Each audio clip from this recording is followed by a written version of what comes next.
I hope I'm not too loud. Let me know if I'm too loud throughout this whole introductory phase, I suppose. Tetris. I'm gonna set a timer. Set a timer for 9 minutes. I think by the time that goes off, it'll be time to actually do normal things again.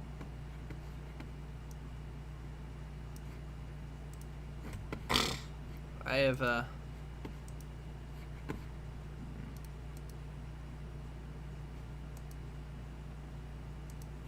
yeah, so for the time being, we can just, what's that? Okay. Oh, I'm just going to play some Tetris. Hello, squad. Oh, squad. Oh, squad. Happy birthday from all of us to you. We wish it was our birthday so we could party too. Happy birthday. May all your dreams come true. La la la la la la la. Something that rhymes with true. Hey!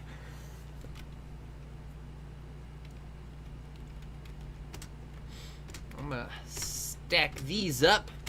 Stack them up. Let me know if I'm too loud. Please do. Because I am already usually loud, but I also turn up the volume a little bit to try to, you know, improve how I'm being heard when I'm talking a little softer, but that could also make me louder when I'm shouting. And that's not fun for anyone. So, just, let me know if I'm too loud. Please do. I notice there's somebody else sitting there. Get your face in here. Had a fun time in Boston. Nice. You know, I'll be honest. I have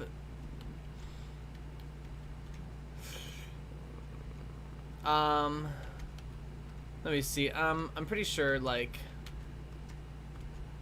I've never hoisted the mainsail, and I've never swabbed the poop deck, and I've never sailed to starboard, and I've never turned to starboard because I never sailed at all, and I've never walked a gangplank, and I've never owned a parrot, and I've never been to Boston in the fall because we're the pirates who don't do anything. We just stay at home and lie around, and if you ask us to do anything, we'll just tell you we don't do anything.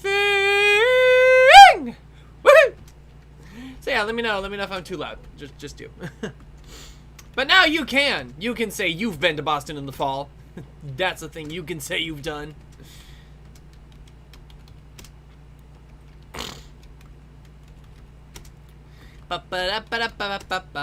You have been to Boston in the fall.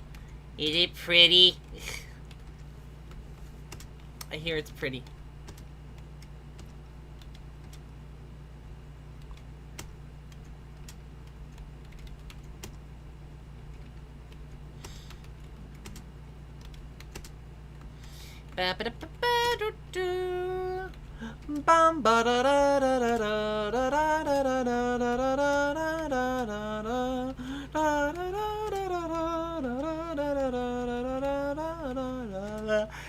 The volume seems fine. Okay. But you know, eventually I do start yelling because like with the bread game, I am bread. I am wanting to burn that motherfucker to the ground. Star Wars was a hell of a battle. That was very interesting to me. It was like, the fuck, like Star Wars with bread. Like, it's what it says on the tin. Just very fucking weird. And that's already saying something. Cause there is a game about living bread!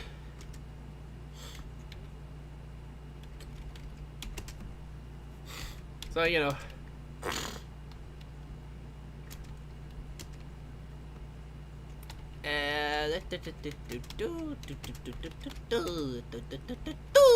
Okay.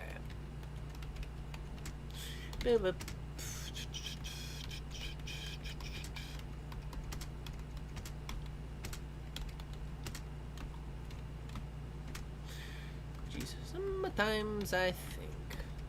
Sometimes I don't. Tetris is one of those times where you gotta do a lot of thinking in a very short amount of time.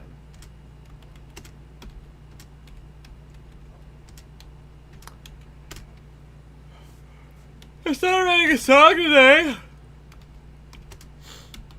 The song is written and sung by a jackass.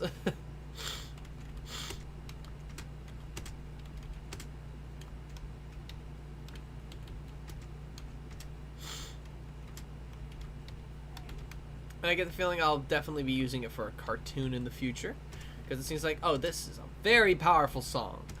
Also a powerfully incorrect song, but still, it's very emotionally resonant, I think. It's like, get in your headspace and remind yourself that it's all, you know, temporary. Whatever negative emotions you're feeling, it's only temporary.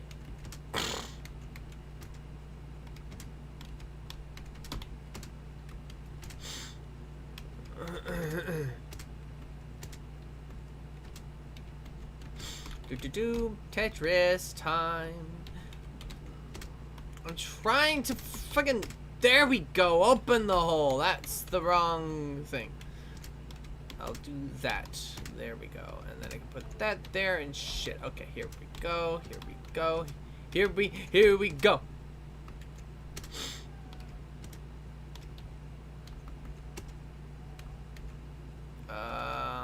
There we are. Tetris. Anyone realize how much strategy is involved in Tetris? Tetris. I can't talk. Why did I decide to do a podcast? I can't talk. I guess I didn't decide to do a podcast. A podcast decided to do me. Good night, everybody.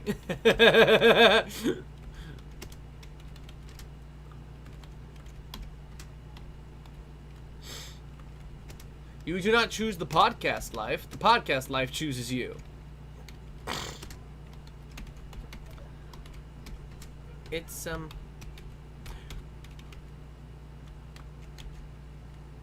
yeah, I did dye my hair. Welcome back, Blue Heart. Blue Heart. You the cosplayer? Or am I thinking of someone else? Actually, I might be thinking of someone else. No, that's Blue Kitten Cosplay. I don't think you're the... But you both have blue in your username, so you can definitely see where I got confused. You both have blue in your username. Blue da ba dee da ba da. If I was green, I would die. It's not easy being green. Where my brain? What the fuck is my head? I decide to do random shit and hope that everybody else thinks it's funny. That's me. That's if you want any insight to me. That is me. I pretend I'm funny until somebody laughs. So there you are. And more often than not, I find people laughing. So it's always a good sign.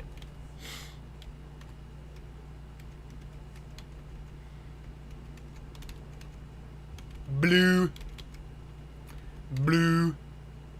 Blue, blue, blue. We gotta find our paw print. That's the first clue. We put it in the notebook because it's who's clues, blues clues.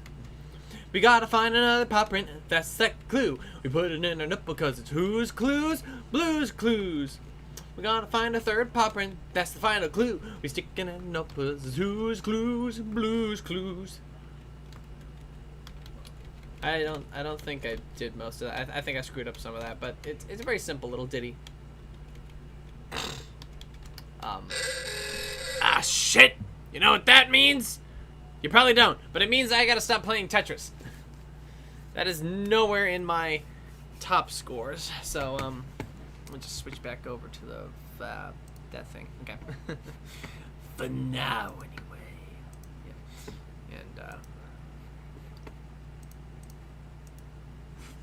And, alright.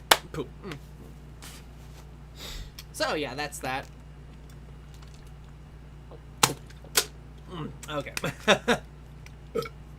Pardon me. Alright, I gotta get in contact with my brother. Lemon! Lemon! Lemon! Lemon! Lemon! Lemon! Lemon! Boo! Lemon! I gotta get started! Lemon! Lemon! Oofster's deuce. You know how it is. You know how it is.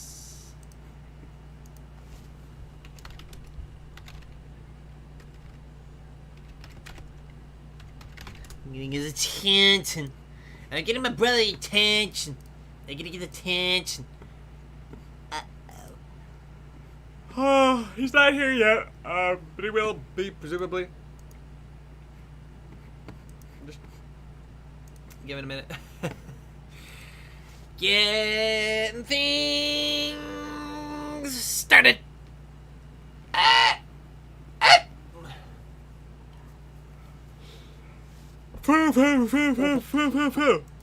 Fuck it up. Ah! There you are! I Okay, am dying of mental health.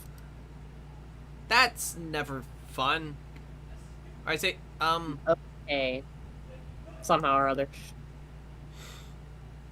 okay.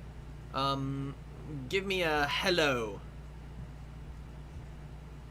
Because you're kind of quiet and I gotta check your volume levels. Sorry, I'm right here.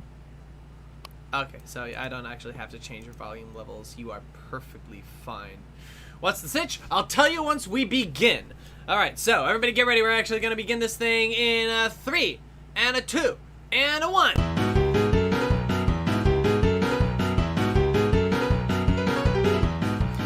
And a great big hello to all of my goofy goobers out there. Welcome to Ani-MANIC with the Comic Auzi. I'm a Comic Auzi, and you might be wondering why am I doing a voice of Mario? Well, it's because there's a lot of discourse on Twitter about whether or not Chris Pratt did a good job at Mario, and whether or not he should be replaced with Charles Martinet as Mario. But one of the things is that the people find Mario's voice is annoying. So what I'm going to do as a little bit of an experiment is to do my best impression. It's not the greatest impression, but it's a pretty good impression. And I'm going to do the voice of Mario throughout the entire live stream tonight. And joining me is my brother Min. Hello, Lemon. Hi, Mario! And it sounds like he's either doing a Luigi or the Waluigi. Oh no. Oh, Mario! Oh no. Mario! He's my brother. This is Luigi. Oh, he's my brother. He's a little bit of a scary person, but you know, he's Nah, I'm not gonna be Luigi all night. You can do your thing, but like, holy shit. okie dokie. Alright, well, we're going to be starting by watching a chip. And speaking of celebrity voices replacing iconic cartoon characters with slightly annoying voices, we are going to be watching a Chip and Dale Rescue Rangers 2022. This is a movie that me and my brother haven't watched, but it's a movie that we don't think very fondly of anymore. It's like we liked it on the initial viewing of it, but after the fact, there's some things that bothered us. And we're going to be talking about the good and the bad, but you know, it's just the things we're going to be talking about. So that's what we're doing. Like fire from Now it above. looks like that what we do here is that with the Snow White thing, when I did that, and I did the audio over the speakers, but evidently YouTube apparently struck that video. So we're going to be doing this again like we did with Sophia the First. I managed to get the blurring filter back, so I'm going to go ahead and show you the blur. Boom! Now you can see the thing. And now I'm going to go ahead and switch the feed over to Disney Plus. Yes, we're going to look at the Disney Plus, and then we're going to be watching Mario. Chip and Dale Rescue Rangers. What is it, Luigi? How am I going to watch the movie? Oh, well, I'm going to share my screen with you. Let me give you a minute. Share your screen. Let me give me a minute. What to do? Oh, there you are. There you are. Now you have my feed. Now you have my video. Thank you, feed. Mario. Oh, no problem. Now, everybody else, you can link up your thing. You can go to your Disney Plus on any device, and you can go and follow along with the blurry image on the screen to match up with the crystal clear image on your screen, so that this video can stay up and you can follow along with the commentary that we do. All right. So we're gonna begin it in a moment. So everybody get your Disney Plus, get your all set up. Go. I'm going to read the comments now. Okay, let's do. Alright, it's weird. Before the trailer released, I thought Chris Pratt hate got a bit out of hand, but after seeing it, I do feel he could have done better. Jack Black was great as Bowser, though. Oh yes. I don't think the hate got everybody out of hand at all. agrees. I think it was very silly of Miyamoto to replace Charles Martinet at all, I don't especially think- with a milquetoast voice actor like Chris Pratt. I'm sorry. No, no. Well, don't you know? Well, don't worry, Blueheart, because there are always alternatives. As we know, Yar Har Fiddle Dee Dee and all of that good time stuff. Do what you want because it's free and all that sort of thing. But you go ahead and you can go find a copy somewhere and probably watch this on your own time, because I just want everybody to get together. We're gonna be watching the thing, and even if you can't tell what's going on, we'll probably be describing a fair bit of it as well, so you won't be entirely left out. So that Jack Black sounds amazing as Bowser. It's one of the reasons I'm excited for the movie. I could Oh, yes. overshare about how I feel about Jack Black as Bowser, but good God. I don't think anybody wants to know that. That's a little TMI there, brother. It's a little TMI, bro. Okay. Not saying anything. I was just gonna think about it. Alright. So, we're gonna begin here. So, everybody get your stuff everywhere. Yes, everybody grab yourself a snack, grab the popcorn and the mushroom, only if it's a safer mushroom to eat. You always gotta note about that. And then we begin, alright? So, I'm gonna do a countdown in a 3, 2, 1, and hit the play button on the Disney Plus. Actually, I'm gonna hit the play now, and then I'm going to pause. I'm gonna restart, and then I'm gonna... Oh, no. Pause, restart, okay, backward. Okay, restart. Okay, I'm gonna hit it soon, okay? Don't worry. Uh-oh, that looks like it's another copyright safe. I'm going to intensify the blur here. Let me go fix that. Uh-oh. Oh, that's no good. It looks like my thing broke. Oh no, that's no good. Oh no, that's not good. Oh, there we go. Now we got it. Okay, now I go to the filter, and I go to the blur, and I'm going to make it blur even bigger. Okay. Yes, I think that's pretty good. Yes. Yes. Good. Alright. That's perfect. Now nobody can strike us for the copyright. Alright. Now you can see I got the thing frozen at the restart, so we're all going to begin as long as we have the access, and then we begin, okay? Alright. So, are you ready, my brother? Yes. Alright. Now we gotta go ahead and begin. Alright. Here we go. I'm sorry. I had the plumbing stuck in my throat. 3, Alright, okay, we go a 3, a 2, 2, a 1. Here we go! Alright, there we go. Let's start in the movie. corporate synergy. When you wish upon a bitch. I suppose. I'm gonna be riffing this is shit. gonna be. Oh yes, we're going to be. fucking We back. are definitely going to be diving into this movie. Wow, do the fireworks look desaturated to you?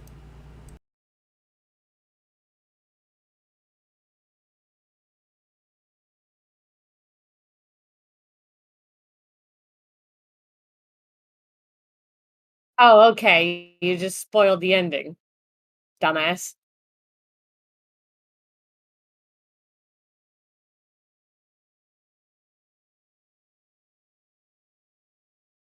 I like how they're 2D animated, but unfortunately not enough of that happens. They show a teacher taking away a kid's headphones? Shut.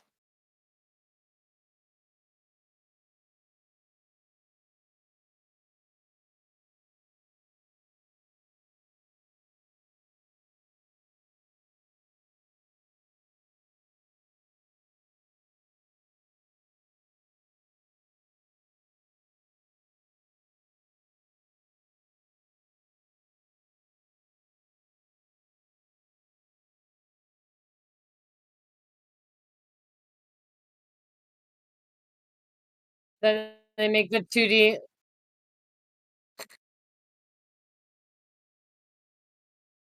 The whole gimmick is these characters are supposed to be 2D animated, but they're 3D animated with a shit filter over them. I will not get over that. That is such shit. Oh, I planning. didn't realize what my problem was. Oh no!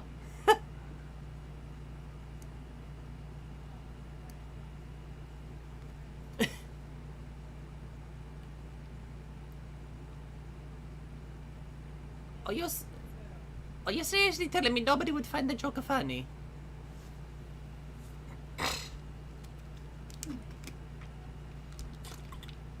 There's a Simpson sitting at that table. This movie is all about the references, I think. It's not really about the it's not about the whimsy, the whimsical magicalness of mixing live action and animation. It's just not about that anymore. What you think is what you're watching a movie for, but you're just like, you gotta have a compelling story behind it, you know?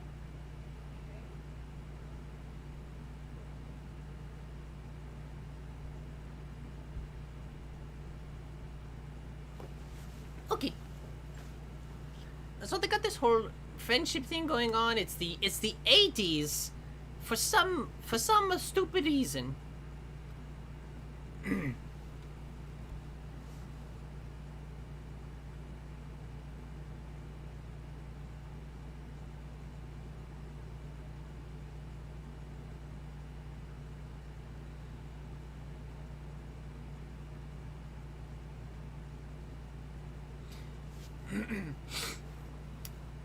I don't know if it'd be rude to say, but I do not think John Mulaney showed up for this movie. He's like, I mean, he had a lot more energy as a Spider-Ham, didn't he? Yeah. It's like I think it's probably being in and out of rehab is not helping him he definitely as a voice is not. actor. It is definitely not. It's like he showed up, but he didn't show up, you know.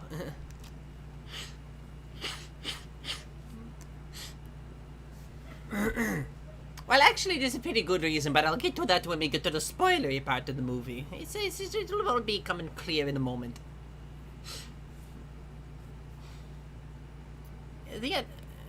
No, you don't. That animation was not very good.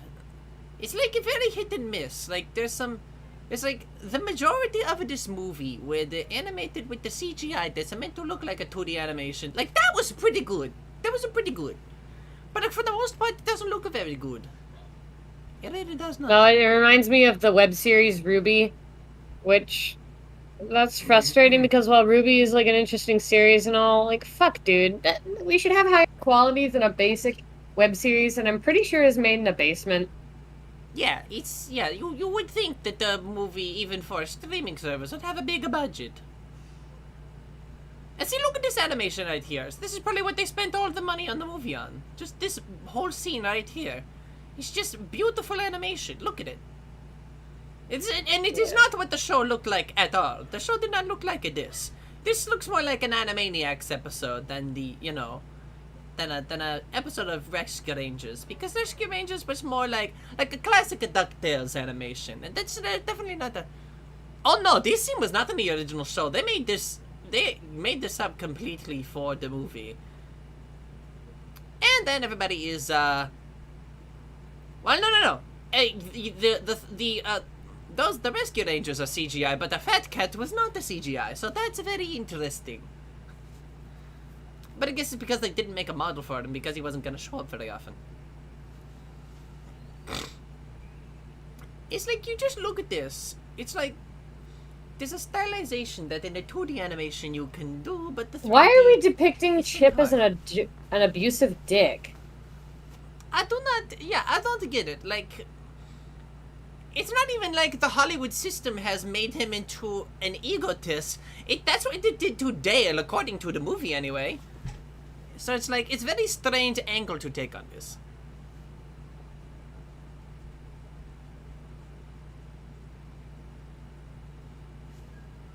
Roger Rabbit appearance, hell yeah.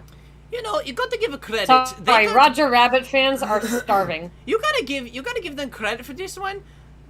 They got Roger Rabbit and MC Scat Cat into the movie. That's actually pretty good. I really do like that.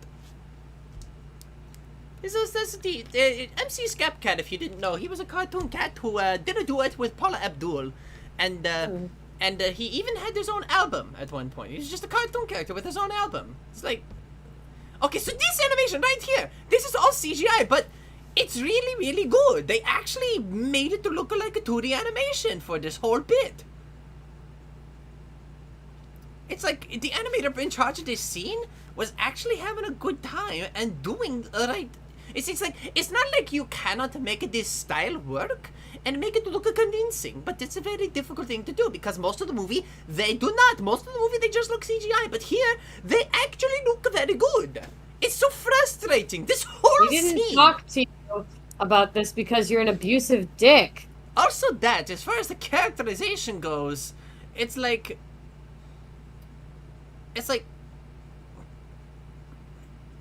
Also, there's another problem going on here you probably haven't noticed. Is that they're animating the characters largely on 2s, which means 12 frames a second instead of 24 frames a second. And honestly, if I were gonna put all my bones into this movie, I'd shoot for 60. And here, no, Frames a second? no. You don't want to put 60 frames a second because that won't look like 2D animation. And most movies only run at 24 frames a second anyway. That's not the problem. The problem is he's holding what is supposed to be a real plate of cake, which is actually just a CGI plate of CGI cake that looks real. And it's okay, it looks pretty good, but what's really weird is that a cartoon character interacting with a real-world object has to be moving on a ones to match the movement of the real-world objects. It's like in a Roger Rabbit, like this movie's like pretty much this movie's father in a way. It's like in Roger Rabbit, they knew that they could animate the characters on 2s, but they could not animate the characters on 2s when they were interacting with the real world objects. They knew this. They knew this because they knew it wouldn't work. And this scene is just so fucking uncomfortable too, because like Chip is being an actively abusive bitch. Dale is trying to get out of his bad situation. And the moral of the story winds up being that he never should have left? Disgusting.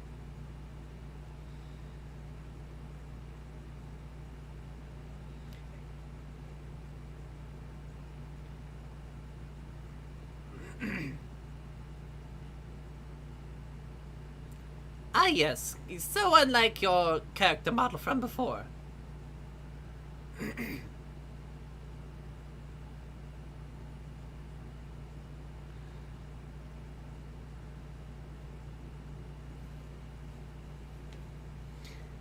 And here it goes.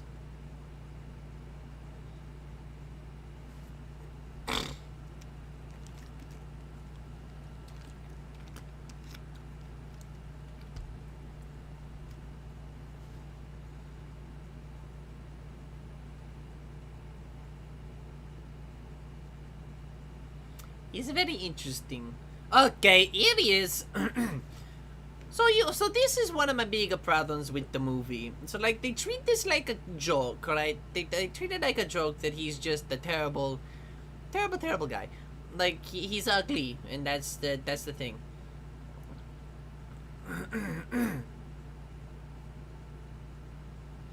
It's a very interesting thing to do. It's like they make him uglier on purpose because I don't think they had access to the original model, so they kind of had. They did not, and they claimed this was parody, and that's why they can't be sued for it. I'm pretty sure they cleared it with the lawyers. The legal team on this movie probably has like a whole paragraph in the credits. It's not like you could just randomly use all these characters. It's like they had to, yeah. They had to clear this stuff with legal. I mean, heck, Disney owns the Muppets, but later on we're gonna see a Muppet character, but it's not the character you'd think it would be.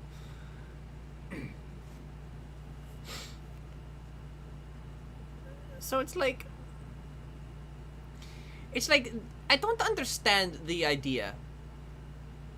Yeah, see, that's the thing, Squad. That's what I'm talking about. So if there's a CGI surgery, and the classic 2D animated Baloo, voiced by Bill Harris, got himself CGI'd into the Bill Murray version of the Baloo, but still has a Phil Harris impersonator doing his voice, then I'm asking why in that world could Sonic not have gotten the CGI retreatment? You know?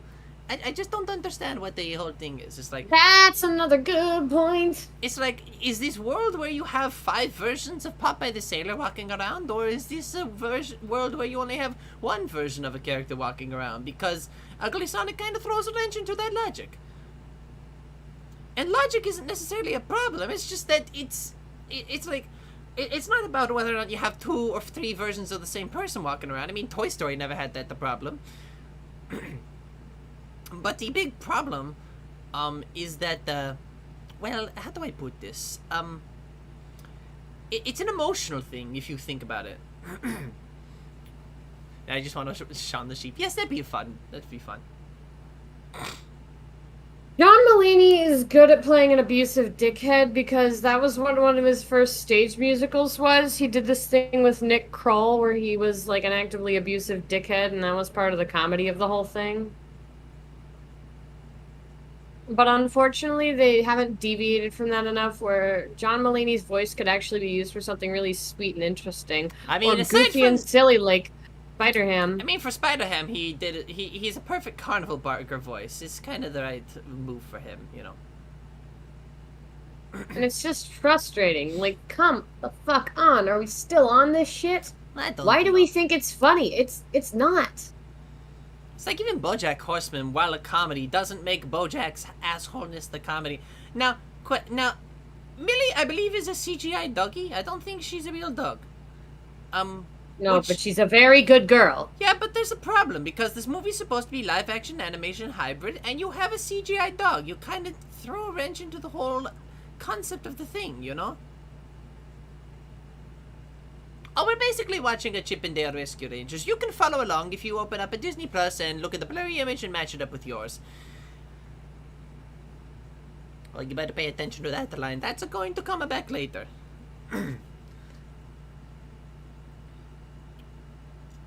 So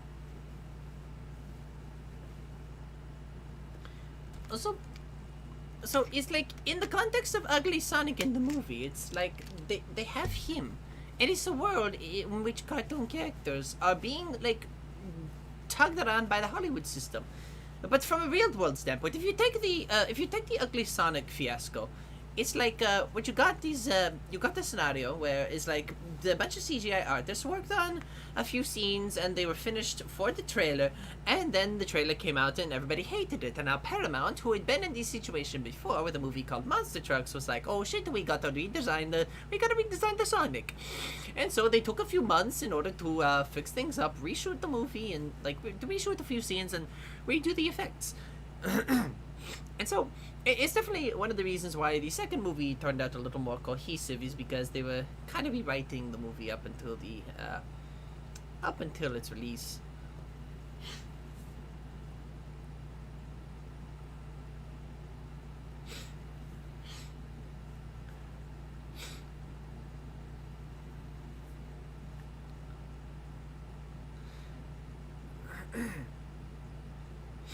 So, you know, it's when you're looking at the Sonic scenario, in real life, it's just a bunch of CGI artists who had to be put under the wire by a studio, which is not very good.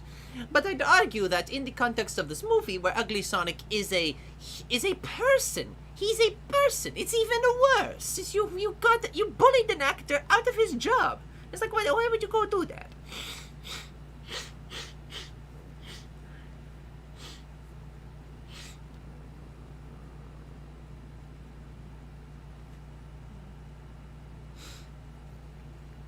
It's like, it's a world I don't want to live in.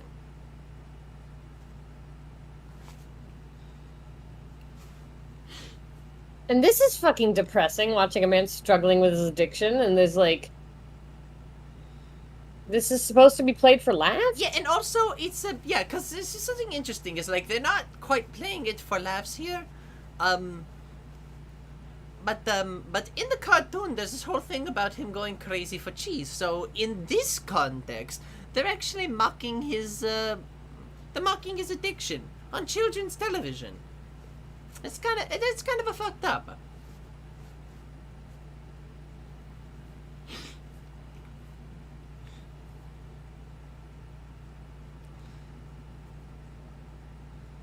Oh, and here we go.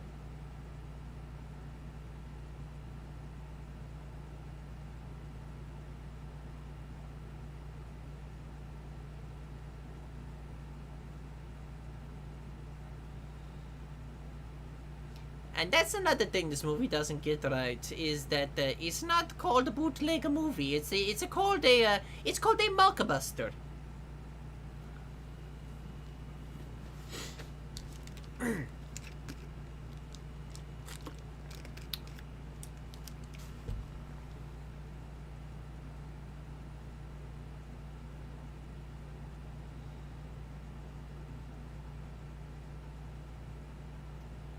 kind of fucked up monstrosities, if you ask me. But something I think what's more fucked up is how the internet reacted to the idea that Gadget was no longer a virgin.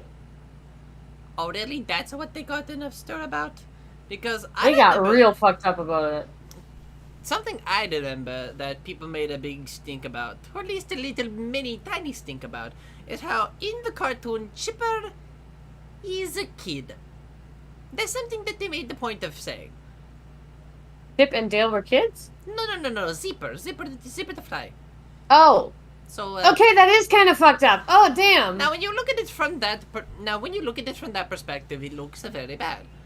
But then you look at it from this movie's perspective, and it's suddenly kind of a Baby Herman situation where the character is not as old as they look, and but it's still a really weird thing to do when there's like it's like when they decided that it's like when the people behind the new Tiny Toons thing are going to make Buster and Babs siblings. It's like, what the fuck are you doing? What the fuck are you doing? You're just missing the point of the character.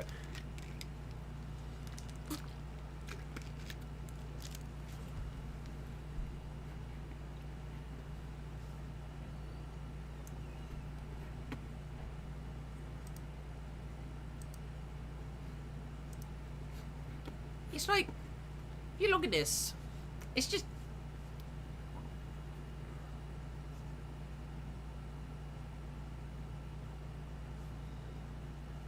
He's trying to win your dusty ass back, you fuckwit. Oh god, this is impossible to fucking watch.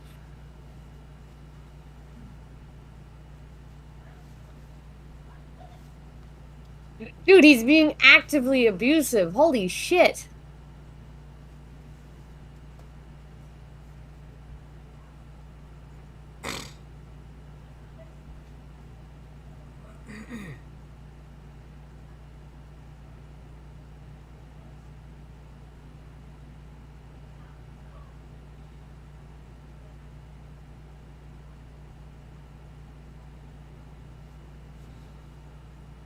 See, I'm pretty sure everybody's found themselves in that specific scenario where they've all seen like a trailer or like a poster for a movie, and it's just a remake, but people are still interested in it anyway, even though they would typically bemoan those remakes and stuff, you know.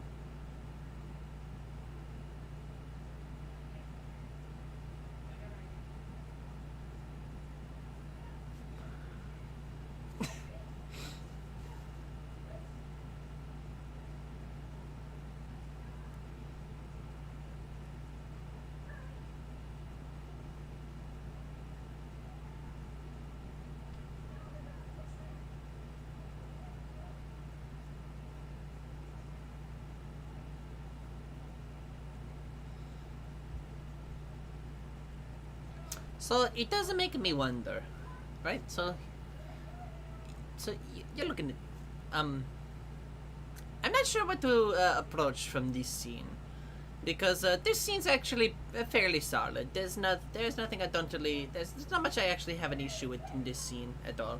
Oh look, it's a mushroom, people. It's a mushroom.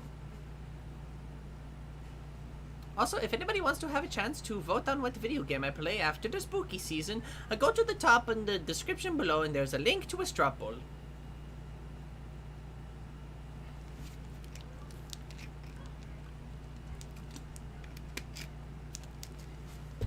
Again, the animation on Dale there was, Chip.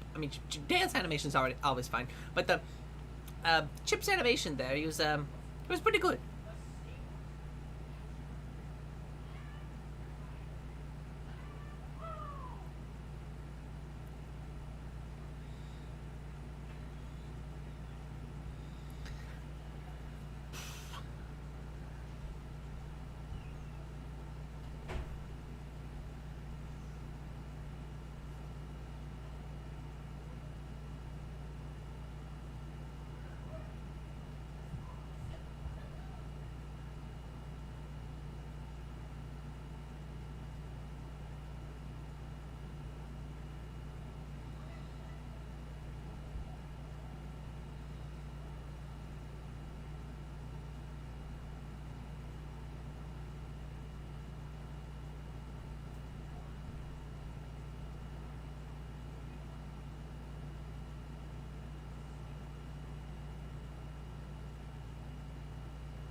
So Hmm.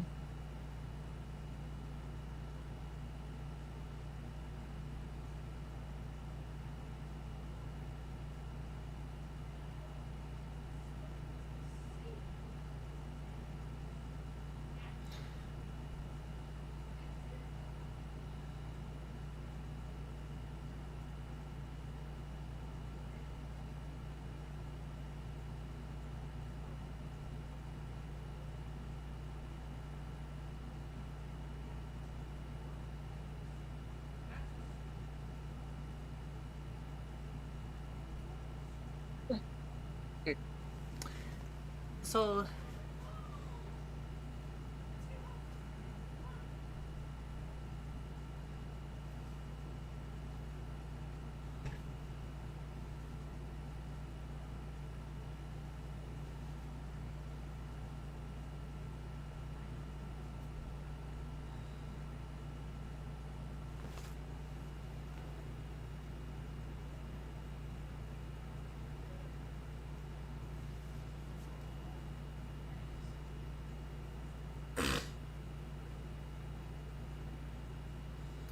am I being completely thrown by the fact that Dale had no motion blur in this whole uncut shot here? It's like that's completely unfinished.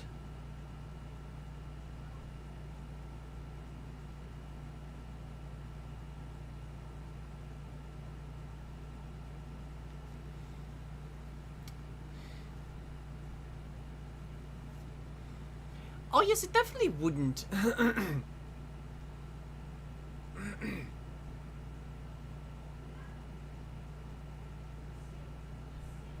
Okay, so you look at this and like, it's not. It's like they.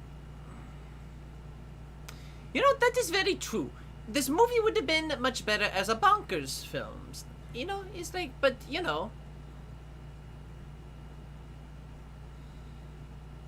but it's like, even Bonkers was like, you know, a police officer, so you'd basically still be running a similar plot. So, but I really just want to see a live action animated hybrid that is not some kind of a mystery, you know, just for once.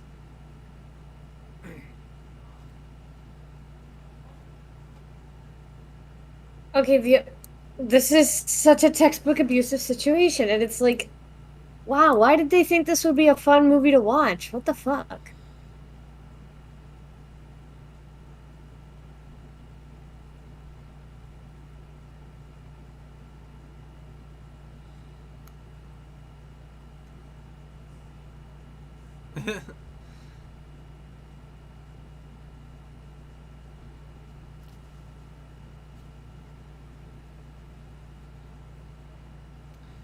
So, and something else that really hits here is that they do not have like.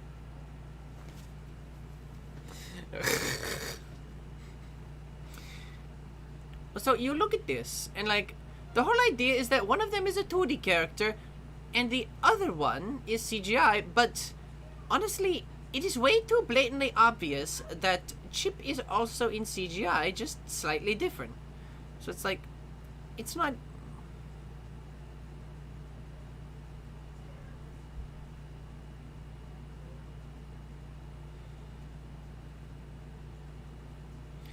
So, yeah.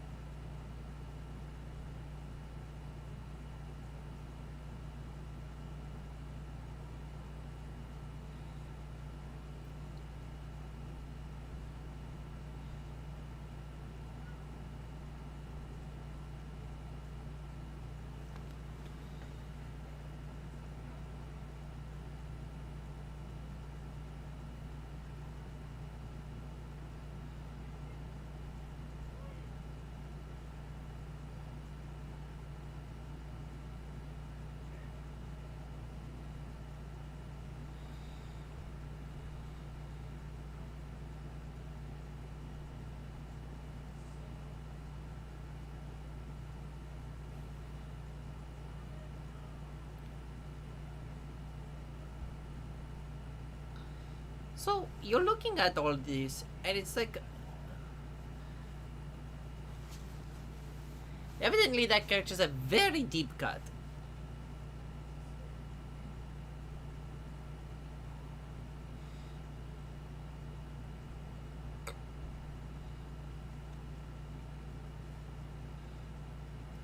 It's a little bit weird, you know.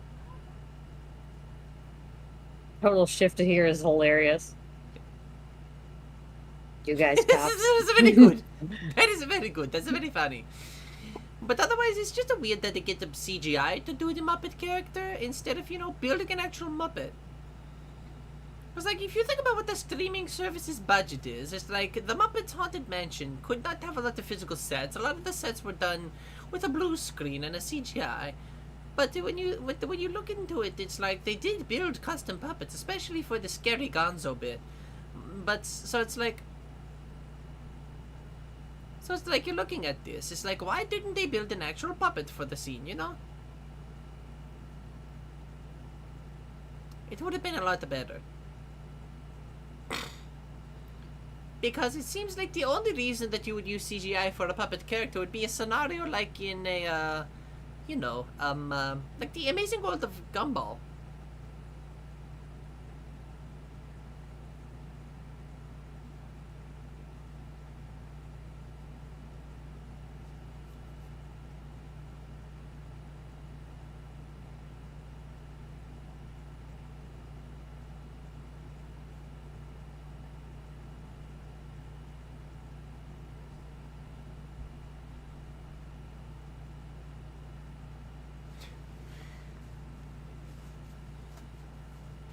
I mean, you can say that.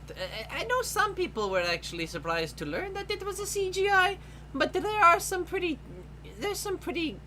big tells, and I think the biggest tell is like, it's like some of his movements are a little too smooth, you know? Because like a puppet character is usually at the mercy of, you know, someone's hand, you know? You gotta be working with someone's hand, and there's gonna be a little bit of a jitter from that.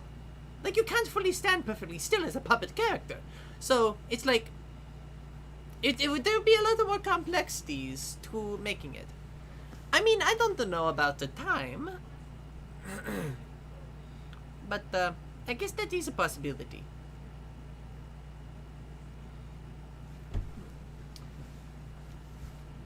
Once we get to the big, turns in the story, we're gonna start talking about story things, I think.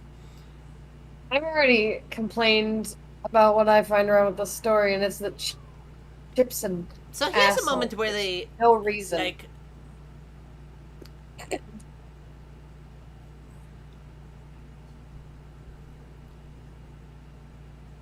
so you're looking at this, and then they do the little speedy up voice for them to be talking really fast to each other and really arguing it out.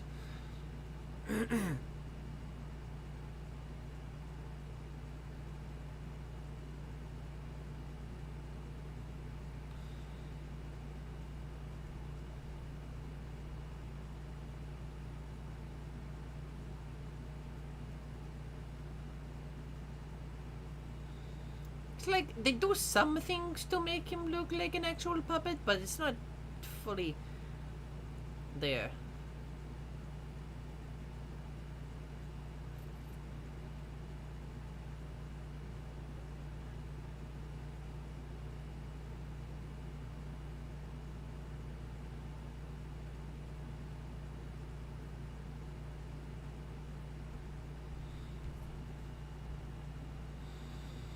Yes, it's kind of sad. Why could they not get the help, you know?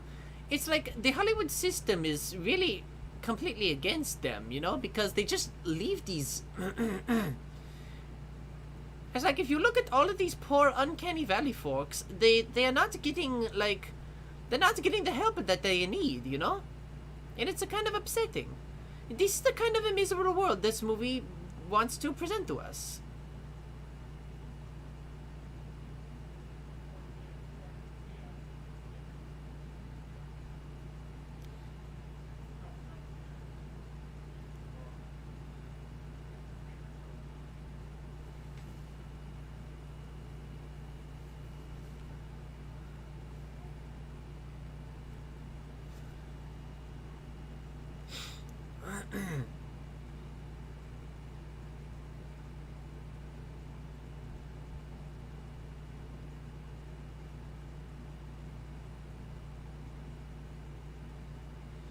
He's just absolutely not looking at them. That's pretty amusing. Okay, now I got a question about that monkey there that was in the background. Was that a cartoon monkey or was that the real monkey? Because he was a CGI, obviously, but it's like, but it's like,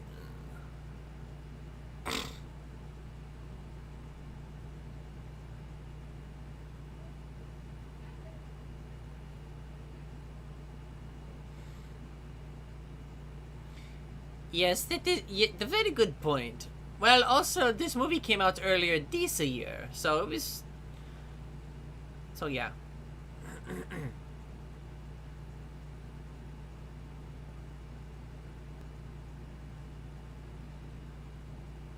They're still making fun of his eyes. That's kind of funny. It's kind of amusing.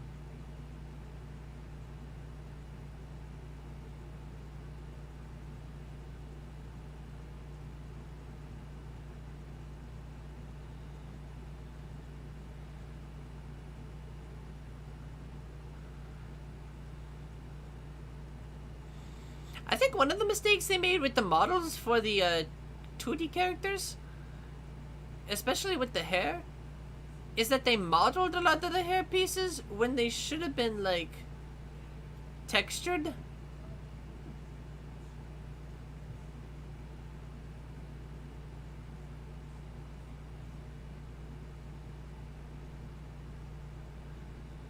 And even the Coca-Cola bear is looking for work nowadays.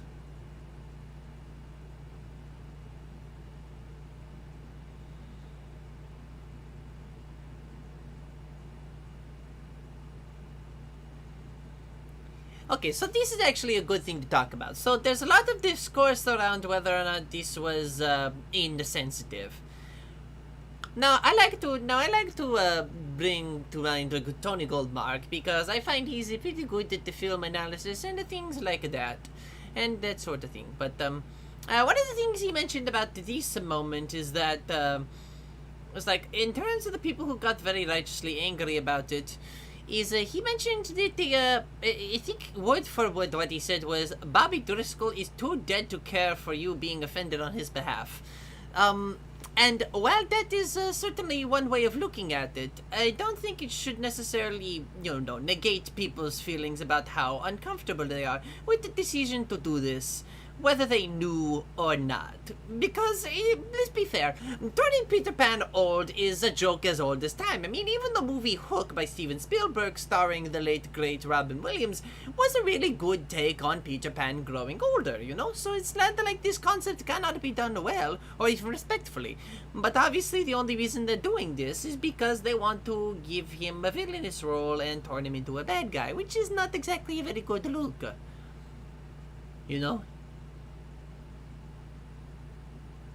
Also, this model does not look very good. Or at the very least, the way they're animating it doesn't look very good.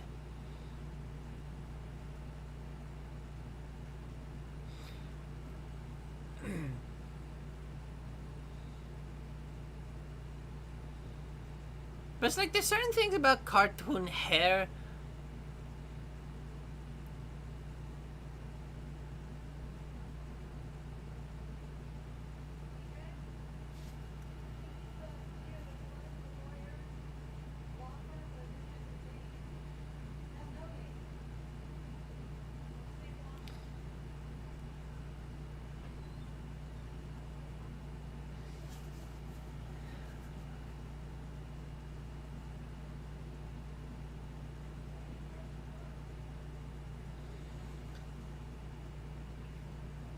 So we got the whole scenario here. Now that we've already revealed that the Sweet Pete is the bad guy, I would like to comment for it. Oh yes, but I mean, Will Arnett has kind of been typecast as a washed-up actor since, like, what, BoJack Horseman? Or was it before that? That's the thing.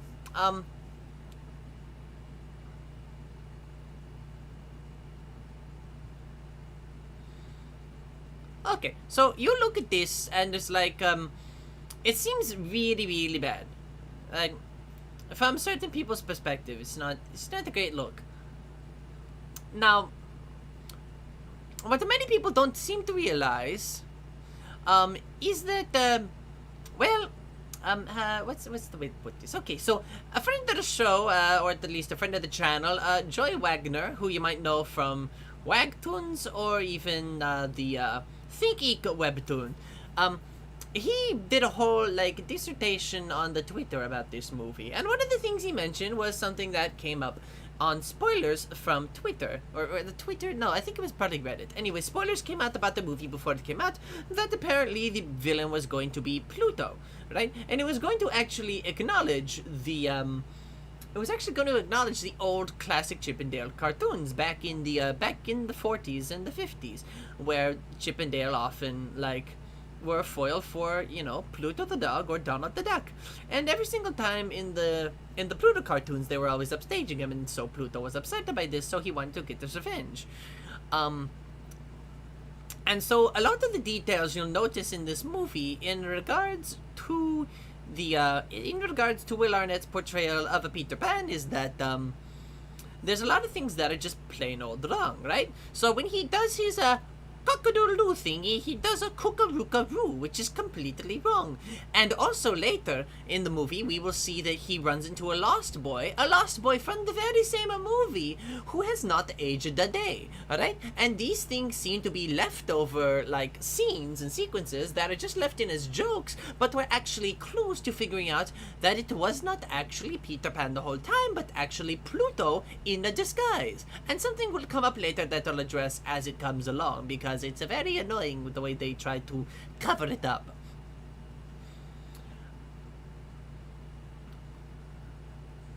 Yes, the tiny bot, that's actually a pretty good gag.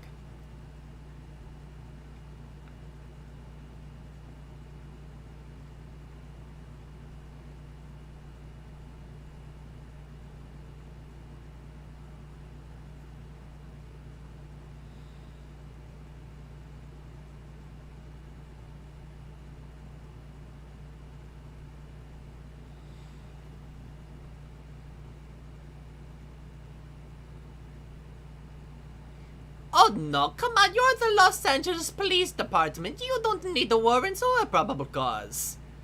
Ba-da-ba-ba-ba-da-ba. You know, I'm joking about the... Seriously, defund the police. Why do I feel the urge to mercilessly beat an LA motorist? Good lord. But this bit's a little bit amusing.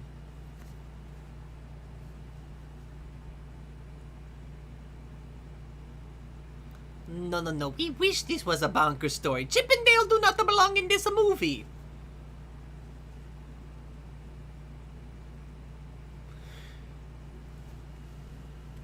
Well, you know, you look at this, Alright, and here's another clue into that they actually had acknowledgement of Pluto as a bad guy. Look at this classic 40s Chip and Dale merch and memorabilia in this garage. It's like, it's not just Rescue Rangers merchandise. It is acknowledging their years of entertainment in cartoons. But they retconned it by just putting in the fact that they were young and in school in the 80s, and so they didn't make classic 40s cartoons. Which gets a bit of a continuity issue when you have Roger Rabbit in the movie, right? So, here's the dealio. Roger Rabbit had the movie in our world in the 80s, right? And so, but Chip and Dale started making cartoons in the 40s. So, here's a question. Is this set in the Roger Rabbit universe, or is Roger Rabbit a movie in this universe, or is this a universe where Roger Rabbit is the movie and this is the actual universe? See, there's a bit of a continuity issue, right? So by including Roger Rabbit, you raise all these stupid questions that would never come up if you didn't, you know, completely disregard Chip and Dale's years of cartoons. It's just so stupid. It's dumb.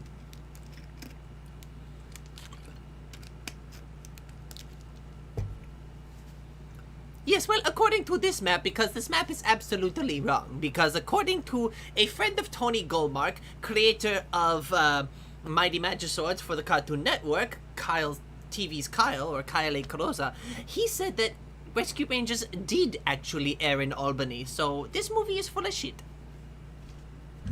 So, just thought I'd bring that up. That's a little detail that I just happen to know. Oh yes, Albany is the home of steamed hams. Oh, that's what they call a hamburger. I should know. I grew up in Albany. I mean, I am mostly from Brooklyn, but I go to the Mushroom Kingdom more often than not. Oh, woo. Okay, I mean, just keep up the joke. Although remember, just because this is a Disney movie, I need to make very clear that I am not a Mario. I am a friends with a Mario.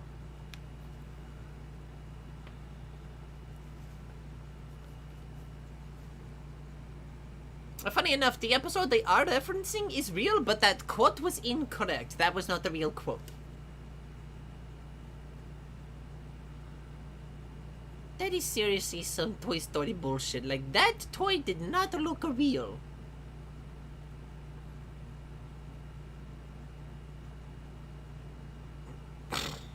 Seriously, what is with the whole thing? It's like you There are some actual really well animated 2D characters in this movie. This whole shit was pointless. It is very frustrating.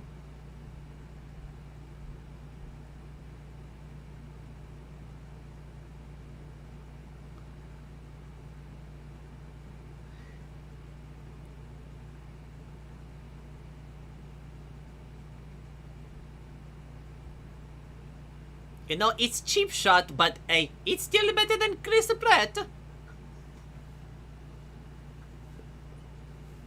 Okay, and see, here's we running into an issue here. So, we got a bunch of cartoon characters, but then we also got these realistic CGI animals. So, what is a real animal and what is not a real animal? It's like, it's so confusing. It's like there's a whole problem with the continuity of what is a cartoon character or not.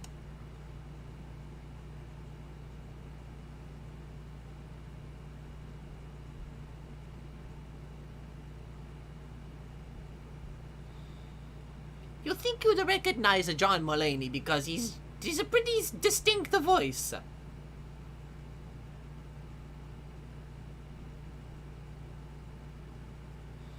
I'm surprised they didn't do that in the first place.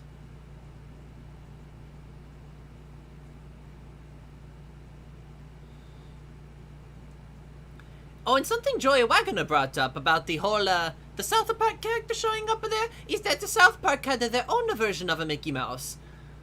Okay, here's something incredibly gross that this movie likes to do a lot, right? They seem to really like, having a, they seem to really like, oh no, that is just very weird. Never mind. But it's like, that was a CGI bathrobe, but it didn't look terribly different than some of the other parts of the movie where they just had a real person in an outfit and then, you know, drew cartoon parts on top of him. It's kind of weird. Love this snake. But it's like, is this a world with the cartoon characters or talking animals? And it's like, if there are talking animals, what's the difference between a talking animal and a CGI talking animal? It's like, what is the difference? You know, it's just so confusing.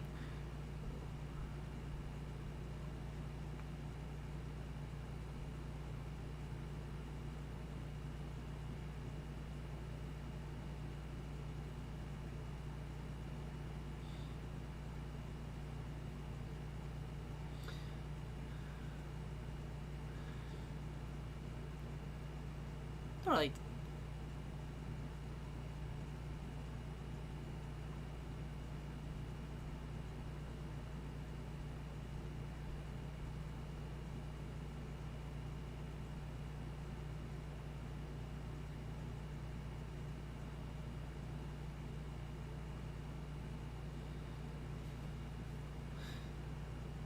Well,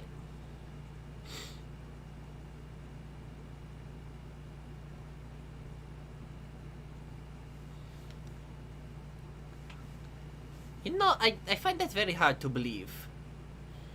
I'm pretty sure that when Dale rhymes with whale, it's hard to fail, and I want to whale when you rhyme Dale with whale, and you cannot fail at coming. Okay, I cannot come with more with than Dale, whale, whale, and rhyme, but whale, fail. Well, the rhymes are getting stale, and my.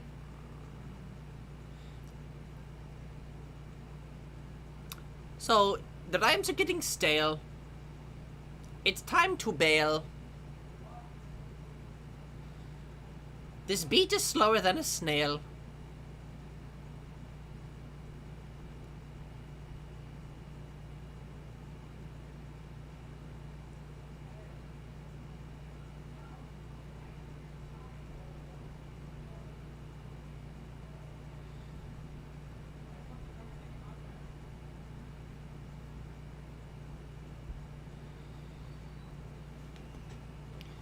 Okay, so you're seeing this, and there's this... It's kind of a sweet moment between the two characters.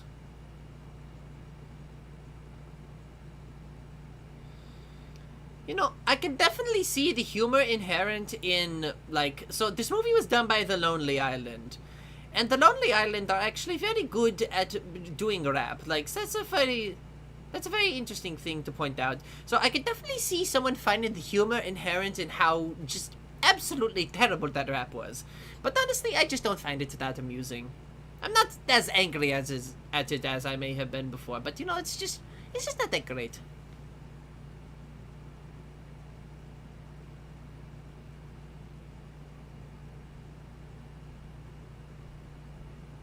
I mean, is Zubi Zubi Zubi song really count as a rap? That's an interesting question. So,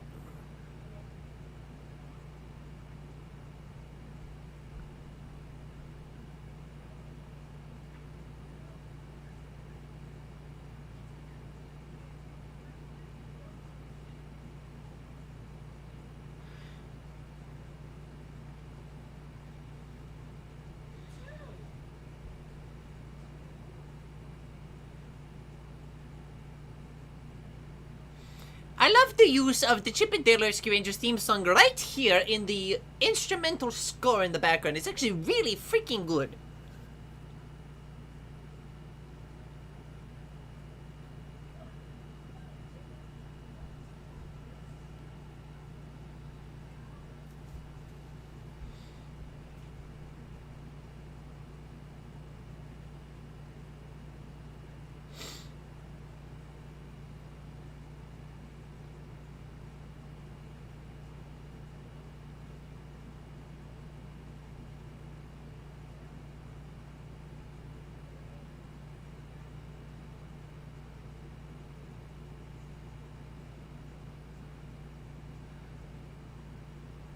Did they just combine the Mad Hatter with an Elmer Fudd?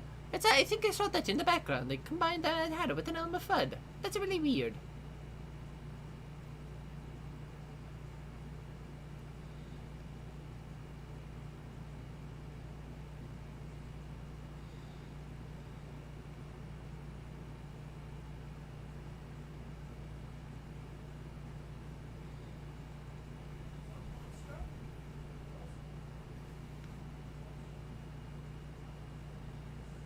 You know, it's very interesting.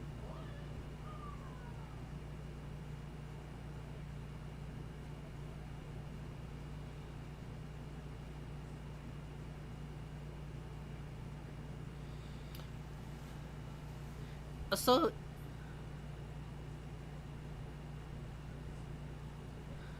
alright, so you look at this whole thing, right?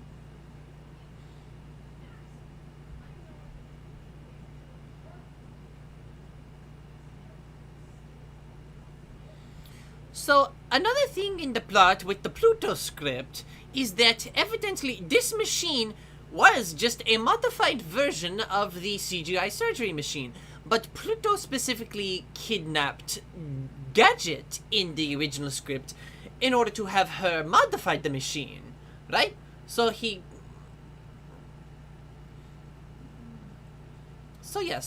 idea is that Gadget would have reconfigured the machine. All right, and that's the idea right there. Okay. And the idea was that Pluto wanted to become more popular than the Chip and Dale Rescue Rangers. So he wanted to turn himself into the ultimate cartoon character by stealing parts from other cartoon characters.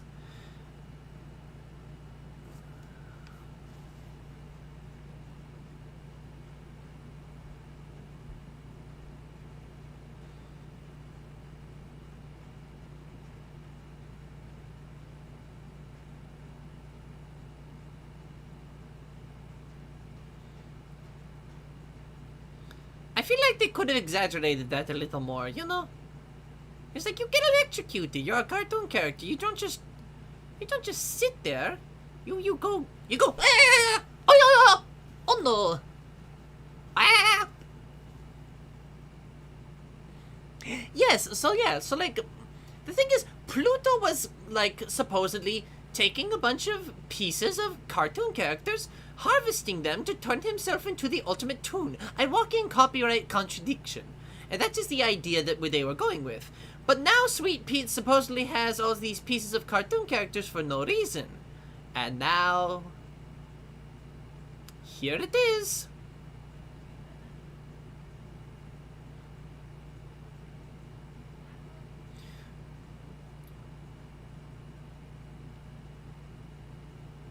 So, the funny thing is, they call this a Snoopy ear, but if you look at it, it is not a Snoopy ear. See, Snoopy's ears are much shorter.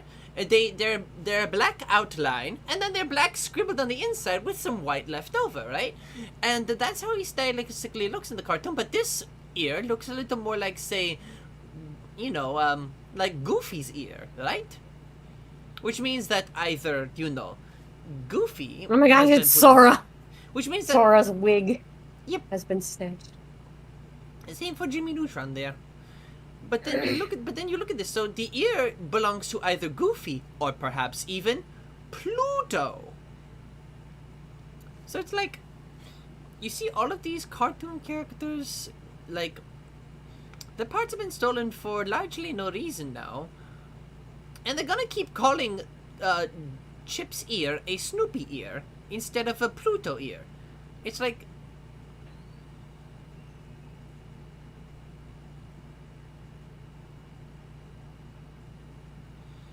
So you're looking at this.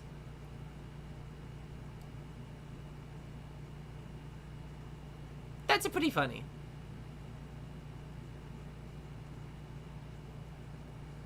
Again, they call it Snoopy.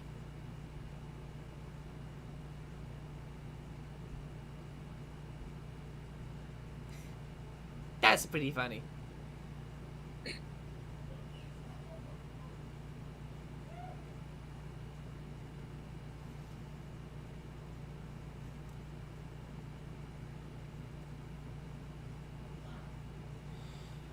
So, you know, you look at this, right? They probably re-edited this scene from what it originally was supposed to be. Because the whole reason that Sweet Pete would have wanted to have the chipmunks was because he wanted his revenge, right? Because he's supposed to be Pluto in disguise. But now he wants the chipmunks because he wants to reboot them? And it's like, it seems a little incongruous when you see that how Monty has been bootlegged, but as a completely different character. So it doesn't make any sense.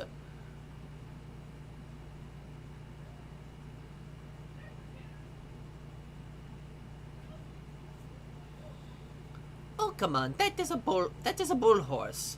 I mean, come on. I mean, sure, you didn't save your friend, but you saved other toons from being bootlegged. Oh, there's McGruff the crime dog. What the hell is a bonkers? Actually, I know the answer to that, but you know, it's just... Why isn't he here?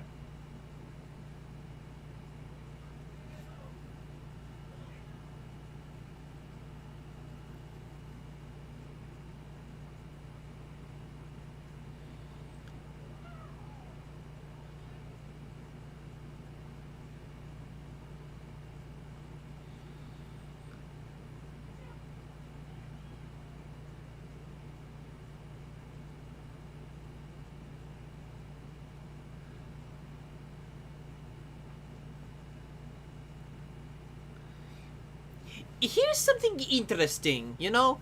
There's a whole conversation going on here, but clearly, you know, some people have posited the idea that Dale is the selfish one, you know, without recognizing that Dale is, you know, he is doing his job. If he is a guest at the convention like he was, then it's like he's being paid to be there, you know? That's the whole deal. Right?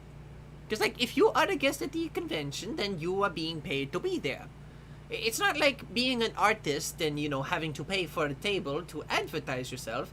He's doing this because he was invited to the convention. Right?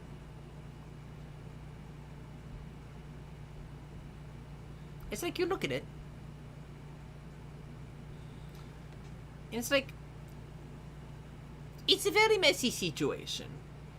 But if this is the Dude, it's objectively Chip being a dick. right, so what I'm saying is that it's a very messy situation, and as the movie presents it, I do not see them being friends anymore. It's just like and it's so interesting how much they just completely ignore. You notice this? Because again, they ignore the history of Chip and Dale cartoons, so they also ignore a bunch of other things, right? Like how Peter Pan had a sequel, Return to Neverland, in the early 2000s. Perfectly young looking, and they completely ignored that. There's also cameos from a lot of Disney characters, including Chip and Dale, in the House of Mouse cartoon and the Mickey Mouse Clubhouse, which is still airing by the time this movie comes out. It's like, so it's so weird that they completely just disregarded this shit, you know? It's so weird to me. It's like, and it's like they just do another mystery, alright? It's just the Roger Rabbit again, you know? It's like so many live-action animated hybrid movies have so much potential, but they never seem to use that potential and just keep riding on the back of Roger Rabbit. It's just, you do something new.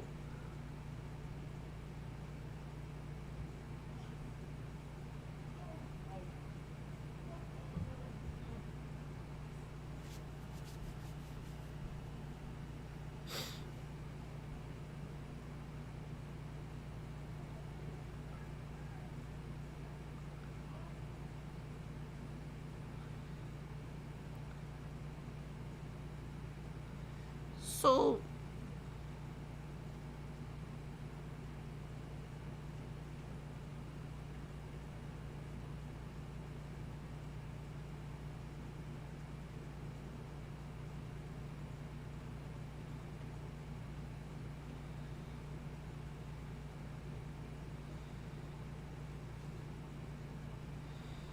and again, the movie is lying to you. The show did air in Albany, so they're just putting in this plot point just to make Chip suspicious of her for absolutely no reason. Okay, get that thing far away from my face. That is not my friend Sonic. That is a horrible imitation. And again, calling it a Snoopy ear demonstrate that it is actually a Pluto ear. Is that it'll actually do that thing where it points in a direction.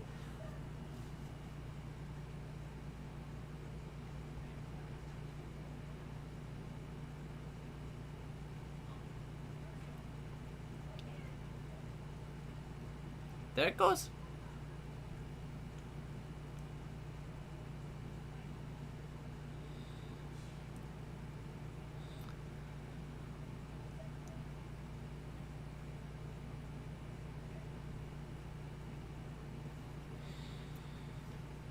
So here we go through a whole...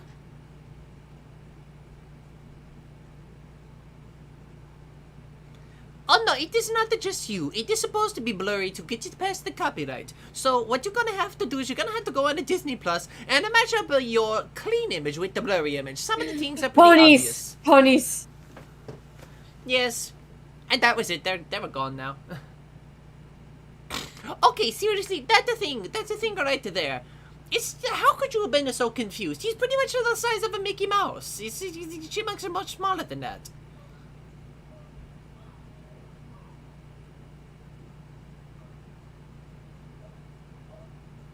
That's a pretty good line. Not me.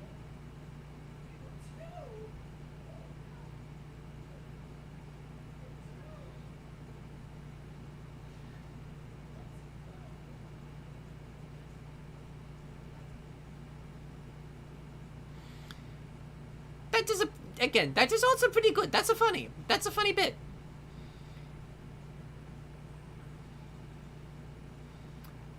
I'm gonna be honest with you.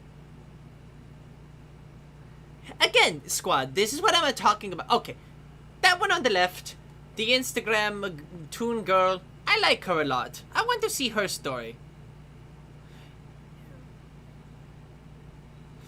Now, see, that whole thing with the Lost Boy not being old, again, I believe this was from the original draft, where he was supposed to be Pluto in disguise, right? So the whole thing is that it's supposed to be a clue to the fact that it's not really Peter Pan. But they completely throw it away because test audiences didn't like Pluto being a bad guy. You know, despite him Which being... is a shame, because that could have been really interesting. And you know, that's all in spite of Pluto being the antagonist in all the Chip and Dale cartoons where he appears. You know, it's like, again, they actually knew what they were doing.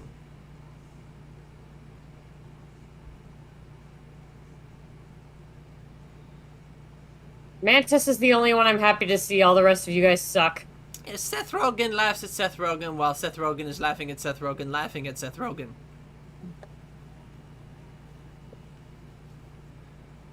Is that their voice for Baloo now? Because, like, I know that all the Baloos have to do, like, a Phil Harris impression, but it's like, this one's kind of far off from the Phil Harris voice, you know? It's not even, like you could have at least got Bill Murray then, right?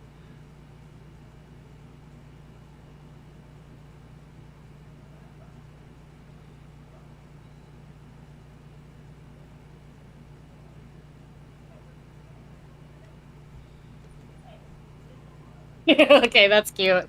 I just really like this character. She's cute as fuck. Yeah, she's very nice.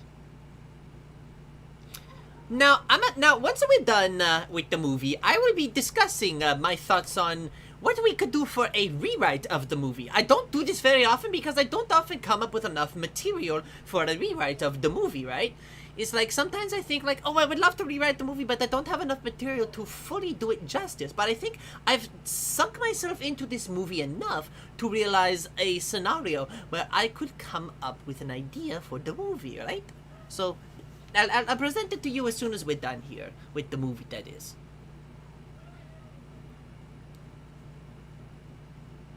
And obviously one of the first things is going to be very obvious, is that all of the 2D animated characters are going to be a 2D animated. You're going to make it room for it in the budget, alright? You're not going to be cheaping out. What is a Big Mouth character doing back there? What in the fuck? I do not know. Well, you ask me, but I do not know.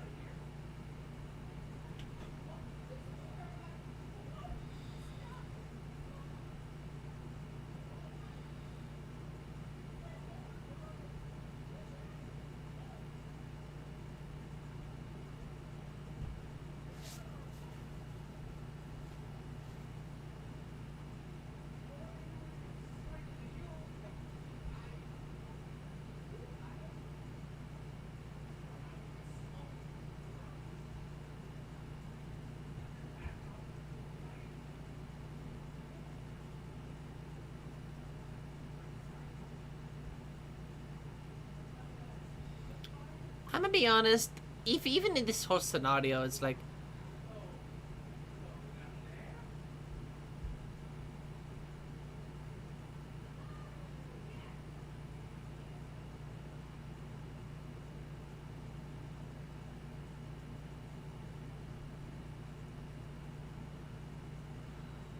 This is a good bit.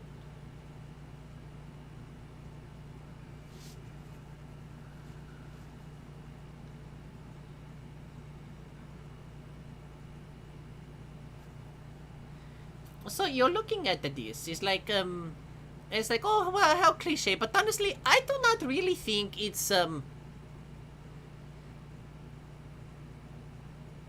it's like, you look at this, and it's like, I can't hate J.K. Simmons. He's very good at what he does. It's always a lot of fun. And yes, honestly, that is a good point, artistic writer, and I agree with you there. It's funny, he's like that he's just a greedy little smurf. He's just, in his own words, it's really funny, and I think it's, you know, perfect motivation, you know? Some people just do it for the money. You know?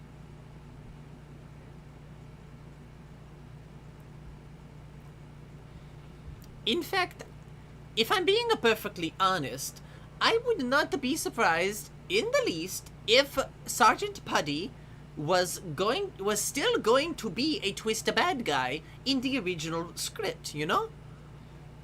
Because it's still a good joke, you know? About the cliche, but then saying if it ain't the broke, you know, because they're the bad guys and they like to be the bad guys for stupid things like money because they're selfish, greedy people. Now, this is an actual episode of the cartoon. When You Fish Upon a Star was actually the finale of the show.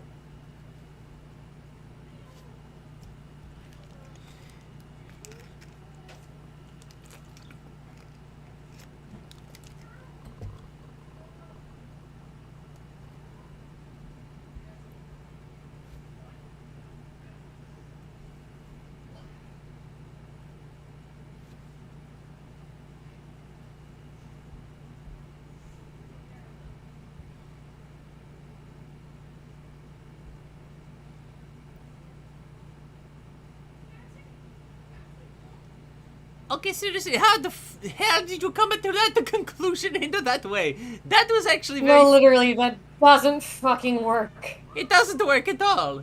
But it is very funny, and I do find it interesting. How do you go from 10 toes to Thai food? It makes no sense, and I really like that. It's just amusing.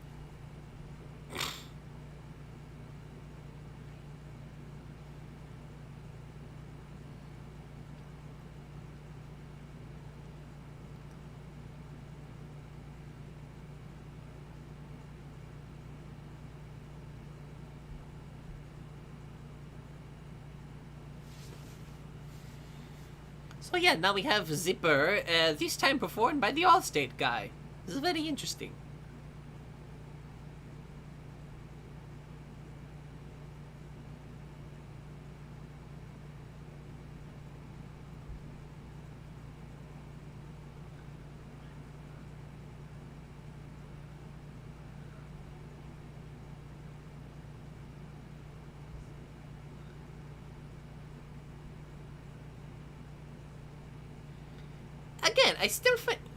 Again, I still find it's very weird that they're animating some of the CGI supposed to be 2D characters on 2s, when that's not the...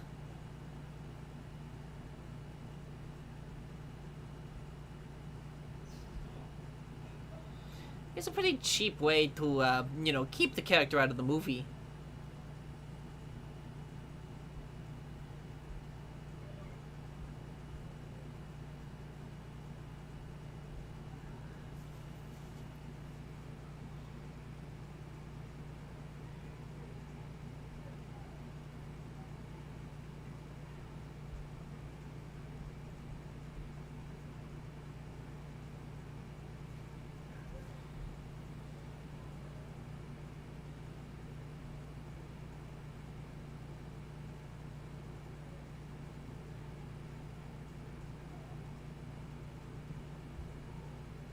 Again, how do they paint Dale as the bad guy in this situation when the entire thing is like about him escaping an abusive situation? And the funny thing is that it's the entire Hollywood system that he's allowed himself to be a part of as well that is really ruining him, right? So when you think about it, and this whole movie comes down very positively on Hollywood. That's a good line. Come on, the Captain, you're better than this. No, I'm not. It's a good line.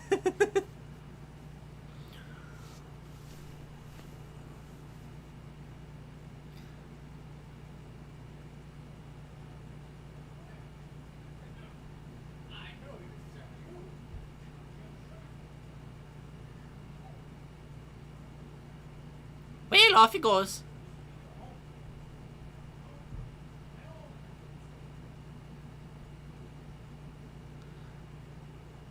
Yes, at the very least. So yeah, so this is where the climax of the movie finally starts to come into play.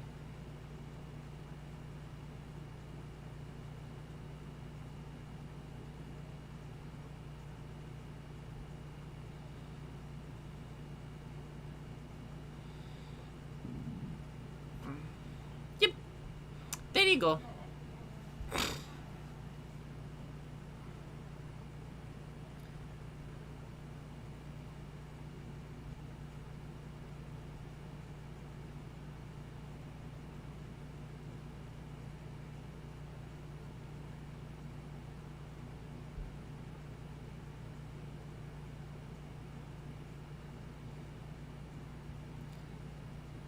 There you go.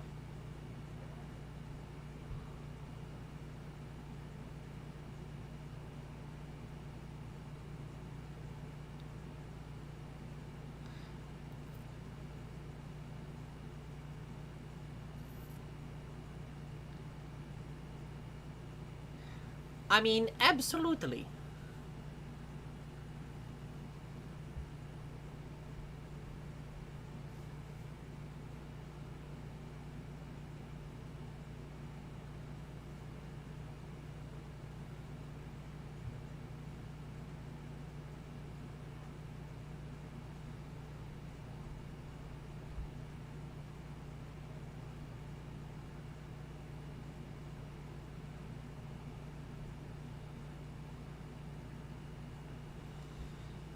Well, looks like it's getting a little magnetic in here. Hello, Piglet. Welcome to the show.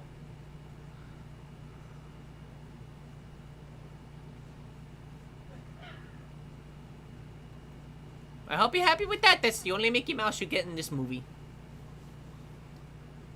Now here comes the climax where Pluto turns into the big scary thing, right? At least, again, in the original script.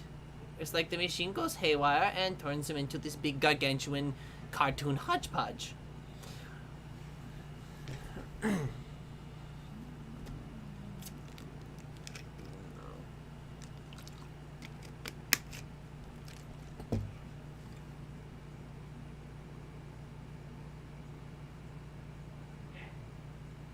None of this measures up to the dip scene from Roger Rabbit, which I think is what they were trying to do here. Yep.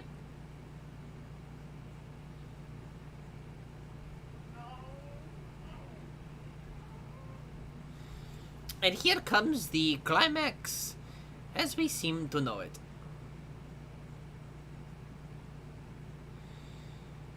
So, there you go.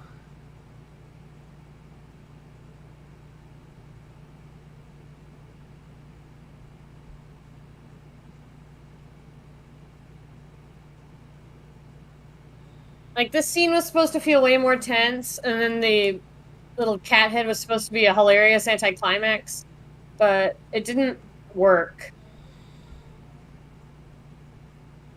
I have some thoughts on this, and I'll get to it when we get to the end.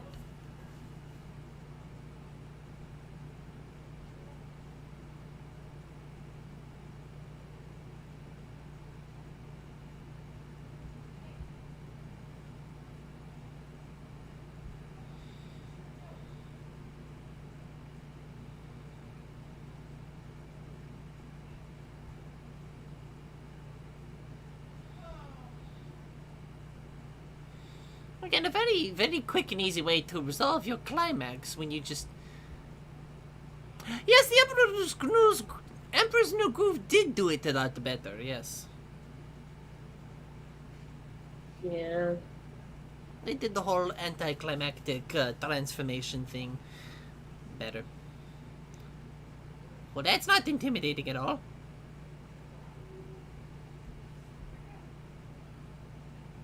See, this is a better and more tense sequence than the transformation scene. And finally, we get to actually have some proper interactions between a cartoon character and a real person.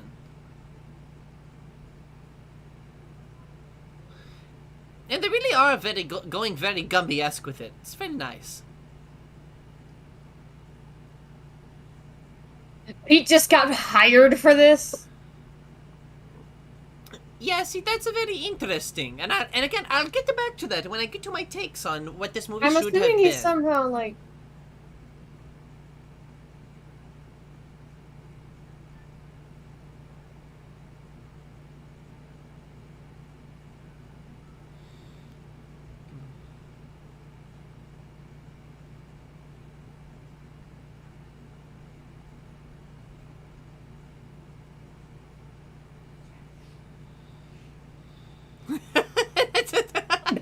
Fuck. This whole sequence is very good.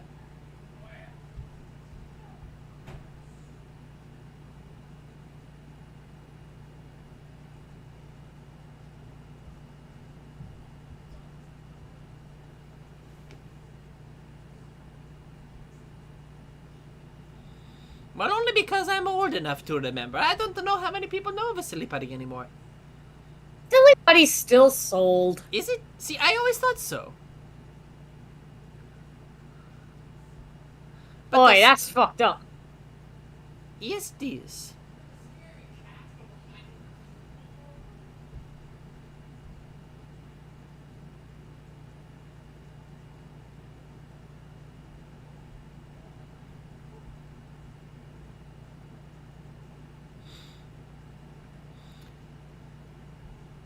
He's so good.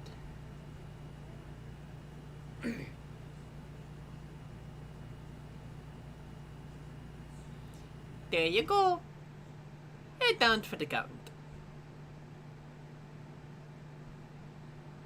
And unlike the T1, and unlike the T1000, he's a lot easier to subdue.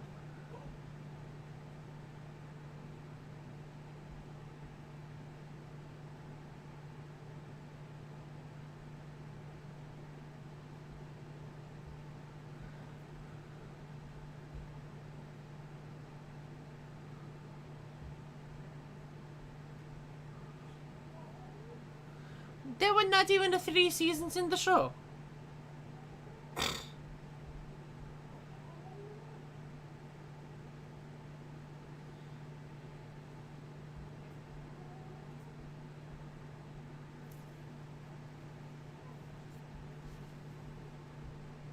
This is another very good joke.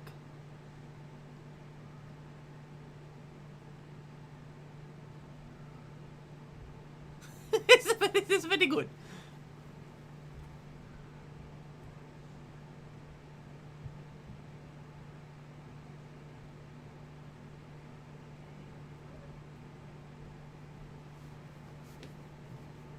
Oh no.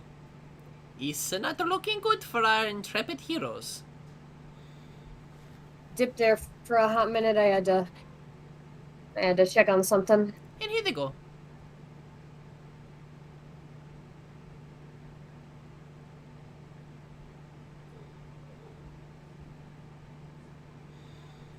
You've got to be very quick about it. He won't be distracted for much longer.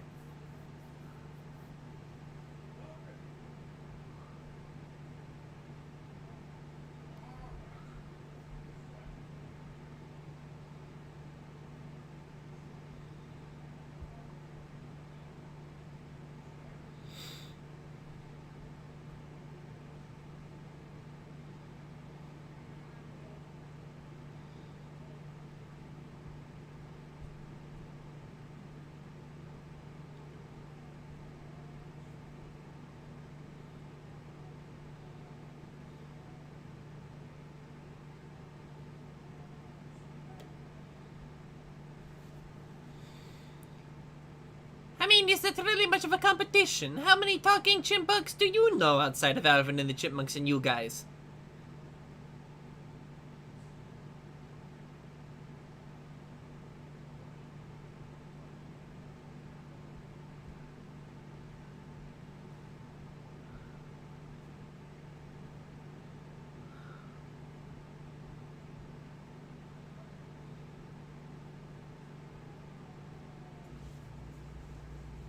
Oh, and it's coming a full circle now. See, now it's a bullet bill.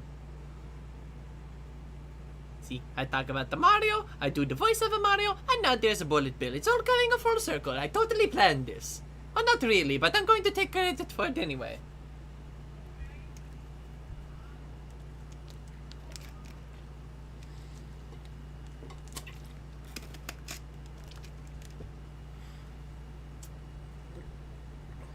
And again, what is the emotional, you know what, I think we've, gone for, how long? We've gone for, like, a good, hour and 22 minutes. I think I've proven my point that this Mario voice would not get very annoying, so I think I'm going to drop the act about now. Seriously, they're gonna have us take this emotional moment seriously when we already did this fake out shit before, and you're a cartoon! You can survive more than that!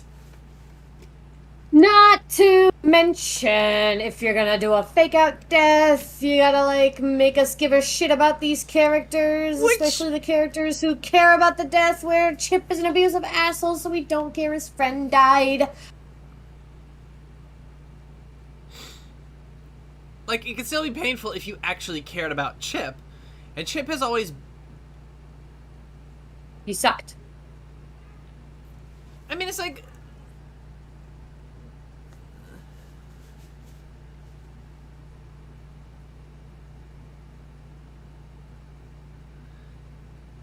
See, at the end, he, like, recognizes this shit, but it's like this...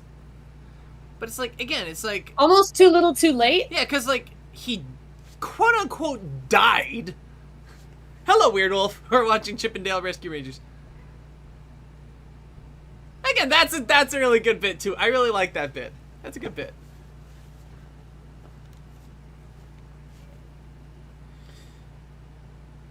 Right?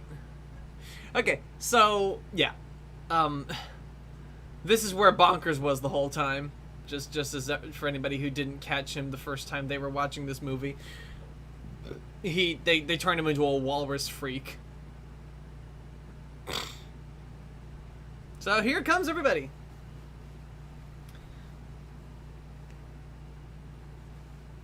Try to spot all the references. Skipper's there. Gumball's there. A flying Bambi. And a flying Tiana frog. And again, so what was Sweet Pete's plan? I guess he...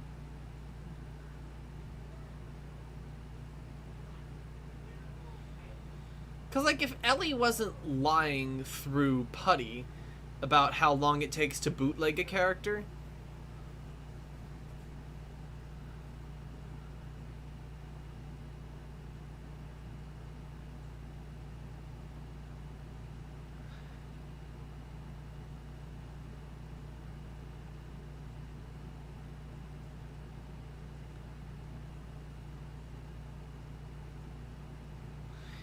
It's so weird, honestly, just, like, the way they handled this movie, right?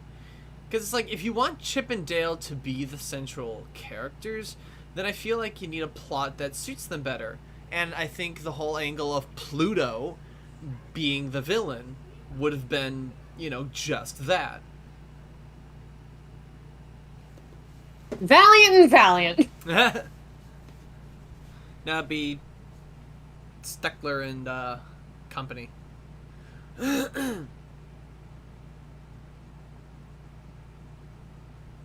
I'm your biggest fan. What do you say to that? I'd say puberty has been inordinately kind to you.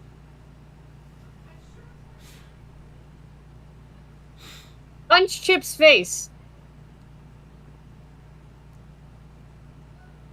They erased your tear ducts? Those assholes! Wait. Okay, here's a question. Like, they do this whole thing about, like, every time they make a bad joke, they laugh even longer if it's worse. But, like, I'm sorry, but, like, why would they erase his tear ducts if they were gonna have him be Dumbo? Dumbo cries, damn it!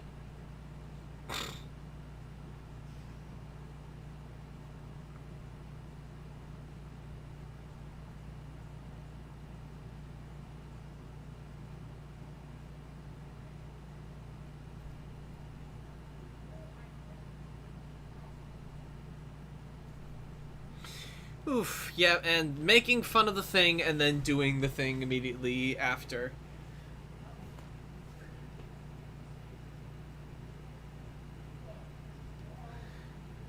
So, yeah.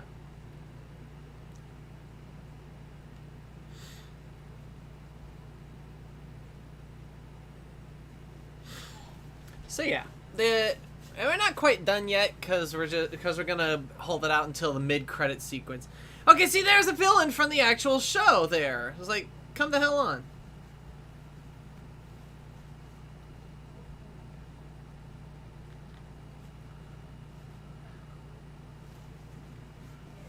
So... Jeez, guys. Boy, that's real tasteful.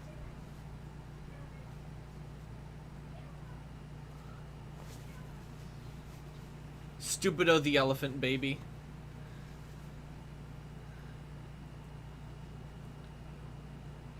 with Vin Diesel? Seriously?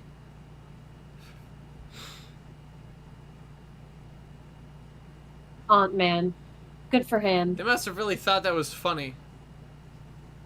To do it, like, twice.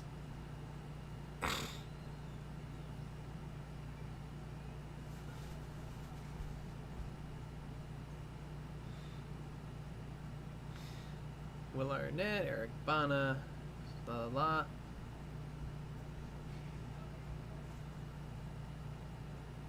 Rated T for Toon.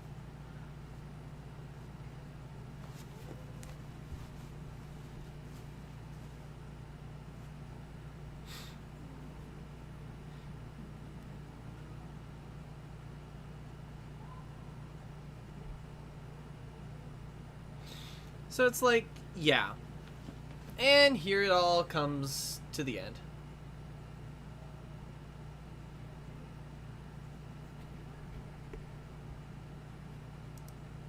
You're right, we do want Darkwing.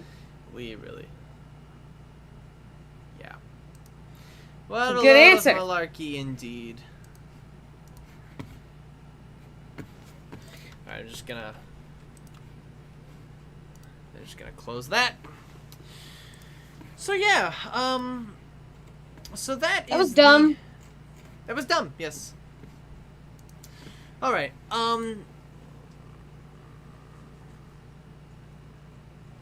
so let us be for a minute here, just talking about that movie. Good lord, I still don't like it.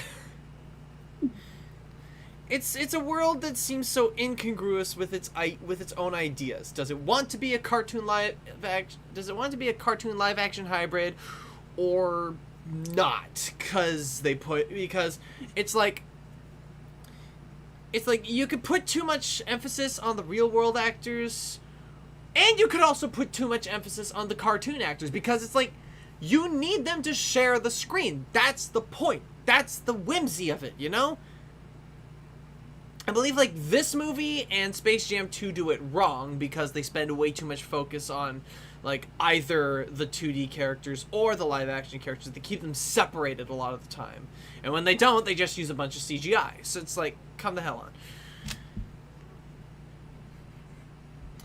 I do agree, Squad, about that unfocused thing. And again, part of it comes from the fact that they had to change the script because test audiences didn't like the idea of Pluto being a bad guy for some ungodly reason. So, Min, do you want to say anything before I go into my dissertation on what I would do with this script? No, I'm actually gonna leave you to it. I'm gonna clog out for now. Alright, you take care of yourself. It's been a pleasure being with you all this evening. I'll join you again some other time. Y'all take care. Alright, good night, Min.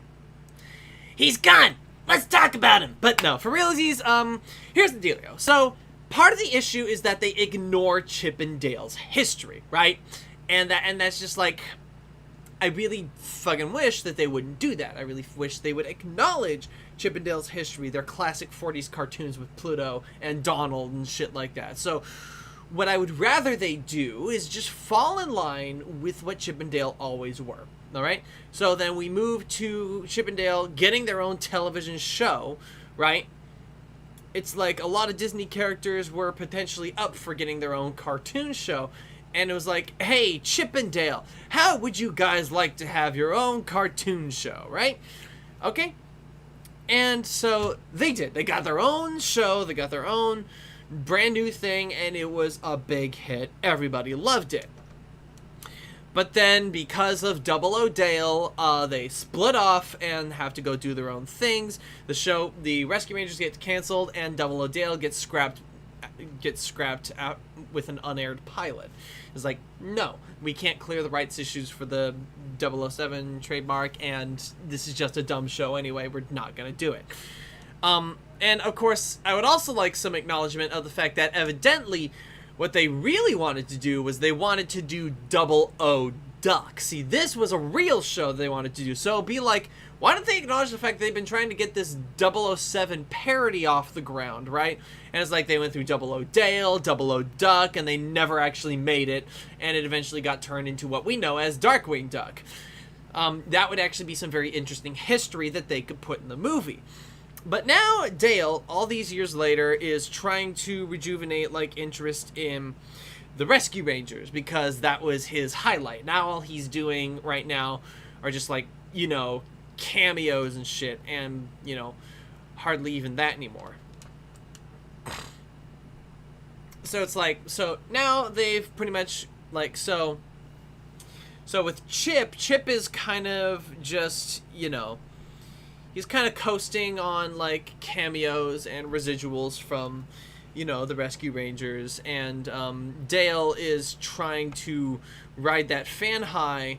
Is like, the show's gonna be so popular once we get, you know, a reboot. And it's like the fans are just dying for it. And it's like he always tries to pitch the idea to his friends, but it's like but it's torn a rift between him and Chip because Dale left the show, and it's like, and Dale is kind of still hung up on it because it's like, we had a good thing going and you wrecked it. You wrecked it. So, but it comes out that after their, you know, yearly Chip and Dale Rescue Rangers reunion dinner where the cast meet together because they're still close after the show ended all those years ago, Monty mentions that it's like, well, I'm 3 years sober, haven't even had a whiff of cheese in all that time. So it's like, so, you know, just so they can go ahead and do that joke. It's like, it's not a bad angle to do, just don't do it from the idea, like, do the joke from the angle of, like, you know, like he's recovering, you know? And the joke is that, man, wasn't it funny that they totally like, took advantage of his addiction on a TV show for children? Anyway, I'm sober now. You know, just something like that. So for that, and it's like, during this dinner, Dale is trying to pitch a script to everybody, and Chip is like, I'm done. I'm leaving. And so everybody, like, eventually goes away, but it comes out that Gadget has been kidnapped. So all of them are brought into questioning, and Monty is freaking out, and they don't quite know why, and it's like, they might be, and he's thinking like they might be using Gadget to get to me. See, before I went clean 3 years ago, I owed the Valley Gang some money for cheese. And I never paid him back. Do you hear what happened to Flounder when he fell behind on krill payments? And it's like, so the police are trying to turn up what's happening, but there are so many missing tunes this month, and they still haven't figured out how to actually connect them to the, and they still haven't figured out where to connect this. But Chip and Dale but Dale is thinking Monty might be right. Maybe the Valley Gang is involved. We gotta figure this out. And Chip is like, come on, who are we, the Scooby-Doo gang? Well, I mean, we don't have the rockin' van, but we do have the cute animal sidekick thing going. It's like, you know what? Fine, we'll look into Fine, I'll talk to Monty, ask him who his cheese guy was, but that... Alright, I'll talk to Monty, see if he can tell us where to find his cheese guy, but that is it. So they go down to the cheese shop, and then they get shanghaied in this whole thing with the main street and the cheese shop. So, and a funnier gag they should do. They should have a real puppet on set, and see, because Muppets in the real world have an explanation for how they operate, and they constantly lampshade it as well. So the thing with a puppet in this world is that it's rude to look at the puppeteer, and the guy's like, hey, my eyes are up here. Here, look at me when I'm talking to you. Look at me when I'm talking, you know, it's like the puppeteer is there in frame with the puppet character. It would be a lot funnier. Just trust me. It would be funnier. So basically they send them to Sweet Pete and his whole facility, and they meet Peter Pan. I'm not changing that, and I'll explain why. Because we're gonna go back to the original script. Peter Pan will be an old cartoon character in disguise, because we're still gonna have him do the the whole kookaroo, getting the whole cock-a-doodle-doo thing wrong, and we're gonna have the Lost Boy still be young as a clue to this is not Peter Pan, guys. This is not Peter Pan. This is someone else. Who could it be? We're gonna come clear on this, and what we're gonna see is that once they finally, like, again, I'm not changing a lot here, but once they finally get to the bootleg facility, once they get there, they find that there's this modified machine, and they find that there are a lot of body parts stolen from cartoon characters, and it's like, and there doesn't seem to be a connection. It's like, what the hell is going on here? It's like, this just seems even more confusing, but then they see that Gadget's ears have been stolen, and it's like, oh no. Gadget's ears and hair have been stolen, and it's like, oh no. Okay, so everybody's freaking out, so what the hell is going on? And it's like, they don't know what to do.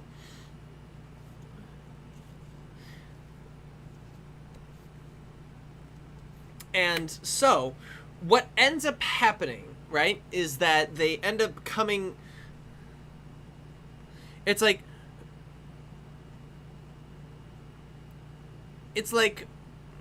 but then they get a mysterious note from someone that says, "You're next." It's like, holy shit, what is up with that? What do you mean we're next? Who's after us? Who would have anything against us? And then they think, wait a minute, we know exactly who could be against us. And so they get in contact, and so they try looking out, and it's like, and so they think that they might have it all figured out. It's like,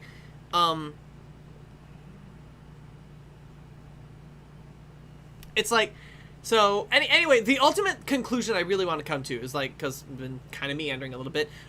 So once they finally figure out Sweet Pete's true identity, the mask gets pulled off, and who should it be but Humphrey Bear? Think about it. Humphrey Bear cartoons got made by Disney in like in the late 50s, right? And these cartoons weren't necessarily unpopular. But this is the angle we're going to take here. This is the one big fat lie we're going to put in the movie. And that lie is going to be that Humphrey Bear was not as popular as Chip and Dale.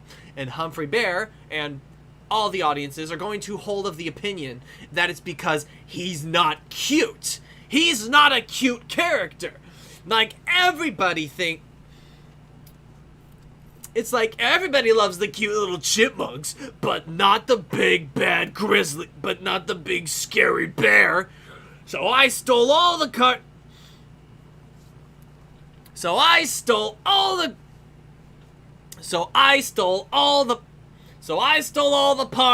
from all the cutest cartoons I could find. So Flounder, Gadget, he's stolen all their cartoon parts that make them adorable. Maybe even instead of Garfield, it's actually Nermal who he stole body parts from. So, and he's gonna use all these body parts to turn himself into the cutest marketable cartoon animal that ever lived. It's like, come on, no one would willingly go along with... How could you do this to those toons? They would never go willingly. Oh no? Really think about... And he's like, none of those cartoon characters went willingly, none of those cartoon characters went willingly, you monster. Oh no? Really? You don't think there'd be a reason as to why any old cartoon character would... You have no idea why any of these out-of-work cartoons wouldn't want to give up a little something in exchange for a little fame. It's like, what? The bootleg movies? That's not just a side hustle. That's how I was able to get them. The mockbusters? That's the whole dealio. Once I convinced them they could be famous again, and without having to kowtow to their corporate overlords, they could make all the movies they want and be just and be even more popular than they were back in the day. So the angle I want to work here is Hollywood as the bad guy. Like, ultimately, the corporate Hollywood system is ruining toons. I want to have a scene with, like, Popeye the Sailor, because, like, the last thing Popeye the Sailor did, right? The last thing Popeye the Sailor did was Popeye's Voyage, The Quest for Pappy, when he was, like, in a CGI cartoon. And I want to have this whole gag where it's like he's kind of a bum on the streets, he's kind of just, you know, out of work, and he has that dated-looking CGI rig, and he says, "Oh, my rig's been broken for years, and I never got it fixed." It's like, oh, come on, your studio's never fixed you? Well, that's just it. There ain't no work for me anymore. There ain't no more work for me anymore, so they won't put any work in me. And so ultimately the conclusion of the movie is going to be that Hollywood has ruined cartoon characters. Hollywood has ruined the cartoon characters, and Hollywood has ruined the public domain. So much so that cartoon characters cannot take care of themselves if their studios abandon them. And that is the angle I want to attack this from. Humphrey Bear similarly felt abandoned by his studio, but he did something about it, but he went about it in an ends justify the means kind of way. Like, sure, I kind of manipulated those adorable little critters, but at least I gave them something that Hollywood never gave me nothing. That Disney never gave me nothing. Hollywood never gave me nothing. You know, so a bit similar to Roger Rabbit, but it's like, the thing is, like, I mean, there really aren't out-of-work toons in Roger Rabbit. The problem in, like, a modern society is that newer, fresher CGI creations would be passed up over their 2D classic counterparts, right? And so it's like, instead of being replaced by a CG character, Popeye would have gotten the CGI treatment, but by doing so, he was not really able to keep up the rig. He wasn't able to go, like, get himself, you know, taken care of on the budget of a CGI character because he couldn't afford it. It was just a direct-to-video movie. It's not like it, you know, gained a lot of traction. Not a lot of people knew about it, and it's like, we could do this angle everywhere. Like, Baloo the Bear, he's like, well, he was a star of the Disney Afternoon. It's like, and then Baloo's like, I'm standing over here because the Bill Murray Baloo is the one who's on stage, and the Phil Harris Baloo, you know, is just wandering around the convention trying not to be noticed. It's like, is just kind of trying not to be noticed, like staying out of sight. And it's like, yeah, if mockbusters gave, you know, opportunities to cartoon characters, it would present a reason for that plot point, right? It's like cartoon characters, be who you are. Fight for who you are.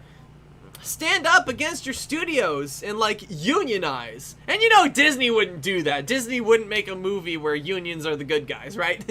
So Disney's just at odds with this whole concept of cartoon characters in modern Hollywood, with the struggles that they would have to face. Rights issues, multiple versions of yourself walking around so you lose all sense of your true identity, and, you know, that all that kind of shit, you know? And just cut Ugly Sonic. It's not that funny, and it just portrays an even more miserable world. Honestly, just cut Ugly Sonic. Cut it. But as of that, that's what I would do with the movie. Because, like, if people can't see, you know, fucking Pluto be the bad guy, then what they could see is, like, take an obscure character that nobody knows about, but also has just as much a reason to hate or, you know, get revenge against Chip and Dale, the more popular, adorable cartoon characters, versus the big scary bear, you know? It's like, it works. It works on a certain level. But with that all in mind, I think that will be pretty much everything we have to do tonight. There's nothing else really. So yeah, that's gonna be it. Yeah. So I want to thank everybody so much for joining me tonight. And if any of you are watching or listening to this after the fact, thanks for watching. this is about the time where I would like to thank my patrons, but I don't have any. If you'd like to support the nonsense that I do and fund future cartoon development that are much better than this movie, then please follow the link at the top of the description to find a link to my Patreon. But the link that's at the top of my description actually is a link to vote on what video game I play after the Halloween season. For the Halloween season, I will be playing Little Nightmares, and after that, I'll go back to normal games. What game will I play? You guys go pick. Voting ends on like the 23rd, I believe, of this month. So you better get on that now. So, until next time, I want y'all to remember to take care, stay safe, and be kind in all that you do. Good night, everybody!